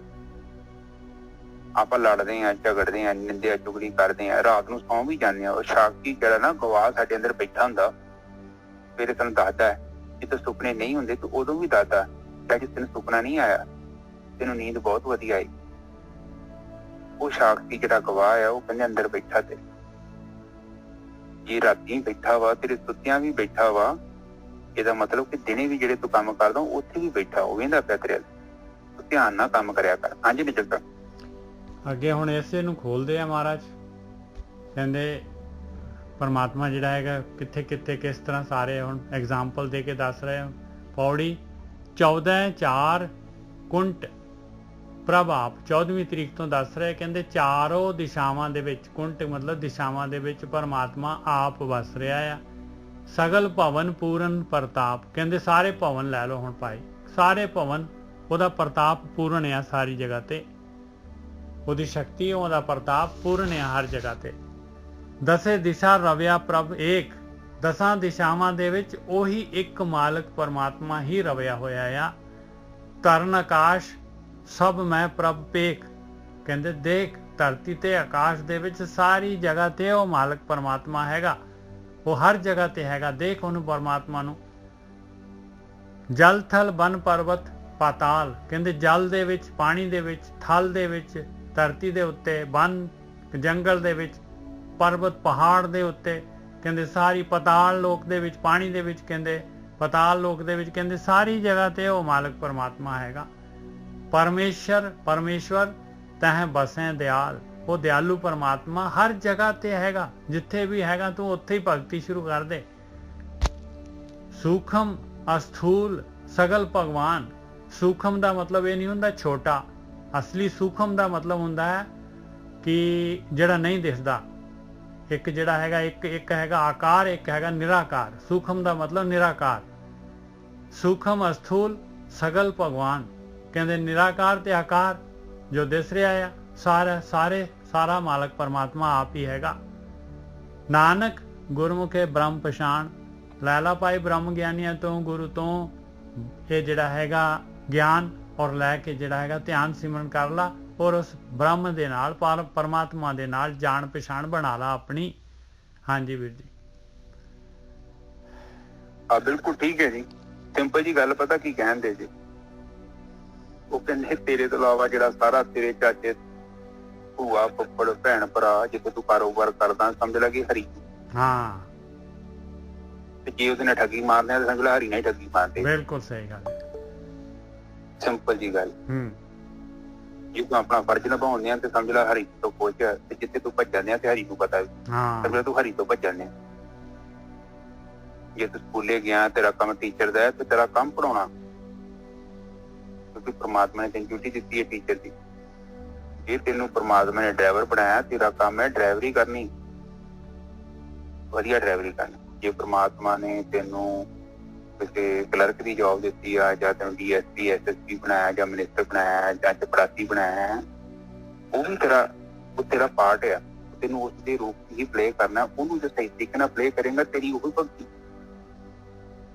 ਕਿਉਂਕਿ ਇਹ ਸੰਸਾਰ ਆ, ਇਸ ਲਈ ਬਾਣੀ ਚ ਕਹਿੰਦੇ ਕਿ ਵਿਰਲੇ ਲੋਕ ਨੇ। ਕਿਉਂ ਵਿਰਲੇ ਨੇ? ਕਿਉਂਕਿ ਲੋਕ ਬੰਦੇ ਆਪਣਾ ਕੰਮ ਕਰਨਾ ਨਹੀਂ ਚਾਹੁੰਦੇ ਨੇ, ਭਗੌੜੇ ਨੇ, ਜ਼ਿੰਮੇਵਾਰੀਆਂ ਤੋਂ ਭੱਜਣਾ ਚਾਹੁੰਦੇ। ਅਲੀ ਬਾਬਾ ਕਰਦੇ ਕੰਮ, ਉਹ 10 ਮਿੰਟ ਜਾ ਕੇ ਧਾਰਮਿਕ ਸਥਾਨਾਂ ਤੇ ਸ਼ੋਅ ਆਫ ਕਰ ਦਿੰਦੇ ਅਸੀਂ ਧਾਰਮਿਕ, ਪਰ ਅਸਲ ਦੇ ਵਿੱਚ ਉਹ ਧਾਰਮਿਕ ਹੋਣਾ ਨਹੀਂ ਚਾਹੁੰਦੇ। ਇੱਕ ਇਹ ਪ੍ਰੋਬਲਮ ਹੈ। ਪਰ ਇਹਦਾ ਕਾਰਨ ਵੀ ਹੈ ਕਿਉਂਕਿ ਬਾਹਰੋਂ ਜੇਕਰ ਆਪਾਂ ਜੇ ਆਪਾਂ ਕੋਈ ਚੀਜ਼ ਕਰਦੇ ਹਾਂ, ਦਿਖਾਵਾ ਕਰਦੇ ਹਾਂ, ਉਹ ਬਹੁਤ ਬਾਹਰੋਂ। ਅਸਲ ਦੇ ਵਿੱਚ ਧਰਮ ਹੈ ਜਿਹੜਾ ਸਾਡਾ ਬੜਾ ਨਿੱਜੀ ਹੈ ਤੇ ਸਾਡੇ ਅੰਦਰੋਂ ਪੈਦਾ ਹੁੰਦਾ ਹੈ। ਕਿ ਧਰਮ ਦਾ ਮਤਲਬ ਹੁੰਦਾ ਹੈ ਕਿ ਤੁਸੀਂ ਇੰਨਾ ਕਾਮ ਦਾ ਤਿਆਗ ਕਰੋਗੇ ਨਾ, ਕਾਮ ਦਾ ਤਿਆਗ ਥੋੜੀ ਹੋਣਾ ਵਾ, ਬਿਲਕੁਲ ਨਹੀਂ ਹੋ ਸਕਦਾ, ਕਿਉਂਕਿ ਸਾਡਾ ਸਰੀਰ ਹੀ ਕਾਮ ਤੋਂ ਬਣਿਆ, ਮਾਂ ਪਿਓ ਤੋਂ ਬਣਿਆ। ਇਸੇ ਹੀ ਤਰ੍ਹਾਂ ਇਹ ਕਾਮ ਤੋਂ, ਕ੍ਰੋਧ ਤੋਂ, ਲੋਭ ਤੋਂ, ਮੋਹ ਤੋਂ, ਹੰਕਾਰ ਤੋਂ ਮੁਕਤੀ ਆਸਾਨ ਨਹੀਂ, ਕਿਉਂਕਿ ਇਹ ਪ੍ਰਕਿਰਤੀ ਦੇ ਬਹੁਤ ਪਿੱਲਰ ਨੇ। ਪ੍ਰਕਿਰਤੀ ਇਸੇ ਨਾਲ ਜੀਵ ਨੂੰ ਬੰਨ੍ਹਦੀ। ਇਹ ਜਿਹੜੀ ਕਹਿੰਦੇ ਨਾ ਬ੍ਰਹਮਚਾਰੀ ਚ ਕਰ ਲੈਣਾ, ਬ੍ਰਹਮਚਾਰੀ ਕਰ ਲੈਣਾ, ਇਹ ਬਾਈ ਪ੍ਰੋਡਕਟ ਆ। ਜਦੋਂ ਸਾਡੀ ਸੁਰਤੀ ਆਤਮਾ ਤੱਤ ਤੇ ਜਾਂਦੀ ਹੈ ਨਾ, ਤੇ ਉਹ ਆਟੋਮੈਟਿਕਲੀ ਹੀ ਔਗਣ ਸਾਡੇ ਤੋਂ ਲੱਗ ਹੋ ਜਾਂਦੇ। ਜਿੱਦਾਂ ਮਤਲਬ ਹੁਣ ਜਿੱਦਾਂ ਉਹ ਜਾਨਵਰਾਂ ਨੂੰ ਜਦੋਂ ਟਿਕੜ ਪੈ ਜਾਣ ਨਾ, ਉਹਨਾਂ ਨੂੰ ਟੀਕਾ ਲੱਗਦਾ ਨਿੱਜੇ ਸਾਹਿਬ, ਉਹ ਟੀਕਾ ਲਾਇਆ ਤੇ ਸਾਰੇ ਚਿੱਕੜ ਆਪਣੇ ਆਪ ਹੀ ਜਾਨਵਰ ਨੂੰ ਛੱਡ ਦਿੰਦੇ, ਕੁਛ ਵੀ ਨਹੀਂ ਕਹਿੰਦੇ। ਕੱਲਾ ਚਿੱਕੜ ਪੁੱਟਣ ਦੀ ਲੋੜ ਨਹੀਂ, ਕੱਲਾ ਇੱਕ ਇੰਜੈਕਸ਼ਨ ਲਾਉਣਾ। ਇਸੇ ਹੀ ਤਰ੍ਹਾਂ ਜਦੋਂ ਨਾਮ ਰੂਪੀ ਅੰਮ੍ਰਿਤ ਜਾਂਦਾ ਨਾ ਅੰਦਰ, ਤੇ ਔਗਣ ਬਾਹਰ ਐਂਟੀਡੋਸ ਅੰਦਰ ਸੁੱਟਿਆ।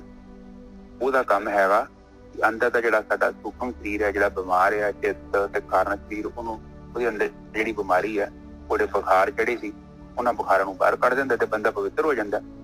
ਹੁਣ ਜਦੋਂ ਤੁਸੀਂ ਪਵਿੱਤਰ ਹੋ ਗਏ ਤਾਂ ਕੀ ਹੋਊਗਾ? ਉਹਦੀ ਨਿਸ਼ਾਨੀ ਤੇ ਹੋਣੀ ਚਾਹੀਦੀ ਨਾ, ਤੁਹਾਨੂੰ ਪਤਾ ਲੱਗੇ। ਤੁਹਾਡੀ ਬਾਣੀ ਨਿਰਮਲ ਹੋ ਜਾਏਗੀ ਔਰ ਤੁਹਾਡਾ ਵਜਨ ਘਟ ਜਾਏਗਾ। ਤੁਸੀਂ ਇੰਝ ਲੱਗੋਗੇ ਕਿ ਹਲਕੇ ਹਲਕੇ ਹੋ ਗਏ।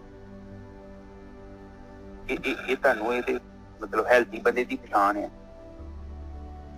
ਜਦੋਂ ਤੁਹਾਡਾ ਸਰੀਰ ਬਹੁਤ ਭਾਰਾ ਭਾਰਾ ਲੱਗਣ ਦੇ ਤਾਂ ਮਤਲਬ ਕੁਝ ਤੁਹਾਡੇ ਸਰੀਰ ਦਾ ਵਜਨ ਨਹੀਂ, ਕੁਝ ਤੁਹਾਡੇ ਮੋਢਿਆਂ ਤੇ ਕੁਝ ਚੀਜ਼ਾਂ ਜਿਹੜੀਆਂ ਤੁਹਾਨੂੰ ਨੱਪ ਕੇ ਬੈਠੀਆਂ। ਪਰ ਜਿਵੇਂ ਜਿਵੇਂ ਤੁਸੀਂ ਭਗਤੀ ਕਰਨੀ ਹੈ ਜਿਵੇਂ ਤੁਹਾਡੇ ਸਰੀਰ ਦਾ ਵਜਨ ਘਟਦਾ ਜਾਣਾ। ਤੁਸੀਂ ਹਵਾ ਦੇ ਵਿੱਚ ਉੱਡੋ ਬਹੁਤ ਹੌਲੀ ਹੌਲੀ। ਤੇ ਜਿਵੇਂ ਜਿਵੇਂ ਭਗਤੀ ਗਹਿਰੀ ਹੁੰਦੀ ਗਈ, ਸੁਰਤੀ ਅੰਦਰ ਪ੍ਰਵੇਸ਼ ਕਰਦੀ ਗਈ, ਆਤਮਾ ਤੱਕ ਤਲੀਨ ਹੁੰਦੀ ਗਈ, ਤੁਹਾਡਾ ਚਿੱਤ ਬੜਾ ਨਿਰਮਲ ਹੋ ਜਾਣਾ। ਉਹ ਚਿੱਤ ਦੇ ਉੱਤੇ ਹੁਣ ਕੋਈ ਚੀਜ਼, ਕਿਸੇ ਚੀਜ਼ ਦਾ ਚਿੰਤਨ ਟਿਕ ਨਹੀਂ ਸਕਦਾ। ਚੀਜ਼ ਆਊਗੀ ਤੇ ਉਹ ਜਿੱਦਾਂ ਗੱਡੀ ਨੇ ਆਪਣੀ ਕਾਰ ਜਾਂਦੀ, ਉਸੇ ਤਰ੍ਹਾਂ ਰੁੱਖ ਦੇਖਦੇ ਨੇ, ਪੱਤੇ ਦੇਖਦੇ ਨੇ, ਚੀਜ਼ਾਂ ਦੇਖਦੀਆਂ ਨੇ, ਉਹ ਪਿੱਛੇ ਤੁਰੀ ਜਾਂਦੇ ਨੇ। ਜਿਹੜੀ ਚੀਜ਼ ਪਿੱਛੇ ਲੰਘੀ ਸੜਕ ਤੇ ਵਾਪਸ ਨਹੀਂ ਆ ਸਕਦੀ, ਉਹ ਪਿੱਛੇ ਰਹਿ ਗਈ। ਇਸੇ ਤਰ੍ਹਾਂ ਸੁਰਤੀ ਜਦੋਂ ਤੁਹਾਡੀ ਇਕਾਗਰ ਹੋ ਗਈ, ਆਤਮਾ ਤੱਤ ਜਾ ਕੇ ਬਹਿ ਗਈ ਵਰਤਮਾਨ ਕਾਲ ਰੂਪੀ ਧਾਰਾ ਦੇ ਵਿੱਚ, ਜਿੱਥੇ ਜੀਵਨ ਹੈ, ਜਿੱਥੇ ਬ੍ਰਹਮ ਹੈ, ਫਿਰ ਗੱਡੀ ਵਾਂਗੂ ਤੁਹਾਡੀ ਸੁਰਤੀ ਚੱਲੂ, ਪਿੱਛੇ ਨਹੀਂ ਜਾ ਸਕਦੀ। ਹਾਂ, ਤੁਸੀਂ ਵੇਖ ਸਕਦੇ ਜੋ ਪਿੱਛੇ ਸਰੀਰ ਘੁਮਾ ਕੇ, ਪਰ ਜਿਹੜਾ ਮਨ ਪਿੱਛੇ ਚੱਲ ਜਾਂਦਾ ਸੀ ਨਾ ਉੱਡ ਕੇ, ਜਿਹੜਾ ਉੱਥੇ ਬੈਠਾ ਹੁੰਦਾ ਸੀ, ਉਹ ਨਹੀਂ ਹੈਗਾ ਮਨ। ਅਨਮਨੀ ਅਵਸਥਾ ਹੈ। ਹੁਣ ਮਨ ਜਿਹੜਾ ਨਸ਼ਟ ਹੋ ਗਿਆ, ਇਕੱਲੀ ਸੁਰਤੀ ਰਹਿ ਗਿਆ। ਸੁਰਤੀ ਤੇ ਬ੍ਰਹਮ ਦਾ ਹੀ ਰੂਪ ਹੈ, ਕਿਉਂਕਿ ਆਤਮਾ ਚ ਆਉਂਦੀ ਹੈ। ਤੇ ਉਹ ਚੇਤਨ ਤੱਤ ਹੈਗਾ, ਉਹ ਬੜਾ ਪਿਓਰ ਹੈ, ਬੜਾ ਪਵਿੱਤਰ ਹੈ। ਉਹਦੇ ਵਿੱਚ ਜਦੋਂ ਸਾਡੀ ਸੁਰਤੀ ਚੱਲ ਜਾਂਦੀ ਹੈ, ਫਿਰ ਸਾਡੇ ਕੋਲ ਬੁਰਾਈ ਨਹੀਂ ਆ ਸਕਦੀ। ਬੜੀ ਮੁਸ਼ਕਲ ਹੈ ਬੁਰਾਈ, ਕਿਉਂਕਿ ਉਹ ਬੜੀ ਪਾਕ ਪਵਿੱਤਰ ਅਵਸਥਾ ਹੈ। ਉੱਥੇ ਆ ਕੇ ਜੀਵ ਜਿਹੜਾ ਦੇਵਤਾ ਬਣ ਜਾਂਦਾ ਹੈ, ਛੋਟਾ ਜਿਹਾ ਦੇਵ। ਹਾਂਜੀ ਨੇ ਜਗਤ ਬਿਲਕੁਲ ਠੀਕ ਹੈ ਜੀ। ਸੂਖਮ ਅਸਥੂਲ ਸਗਲ ਭਗਵਾਨ ਕਹਿੰਦੇ। ਜਿਹੜੇ ਦੇਖ ਲਾ ਬਈ ਜਿਹੜਾ ਹੈਗਾ ਆਪਣਾ ਨਿਰਾਕਾਰ ਤੇ ਆਕਾਰ ਸਾਰਾ ਜਿਹੜਾ ਹੈਗਾ, ਸਾਰੇ ਦੇ ਵਿੱਚ ਉਹ ਮਾਲਕ ਪਰਮਾਤਮਾ ਹੀ ਹੈਗਾ। ਨਾਨਕ ਗੁਰਮੁਖੇ ਬ੍ਰਹਮ ਪਛਾਣ, ਗੁਰੂ ਦੇ ਰਾਹੀਂ ਪਾਈ ਉਸ ਬ੍ਰਹਮ ਦੇ ਨਾਲ, ਪਰਮਾਤਮਾ ਦੇ ਨਾਲ ਜਿਹੜੀ ਹੈਗੀ ਆ ਦੋਸਤੀ ਬਣਾ ਲਾ। ਹਾਂਜੀ ਵੀਰ ਜੀ। ਹਾਂਜੀ ਬਿਲਕੁਲ ਠੀਕ ਹੈ ਜੀ। ਸੂਖਮ ਵੀ ਉਹ ਹੀ ਹੈ, ਸਥੂਲ ਵੀ ਉਹ ਹੀ ਹੈ। ਪਾਣੀ ਸਾਡੇ ਘਰ ਆ ਜਾਂ ਤੁਹਾਡੇ ਘਰ ਚ ਆ, ਛੱਪੜ ਚ ਆ, ਬੰਬੀ ਚ ਆ, ਨਹਿਰ ਚ ਆ, ਜਾਂ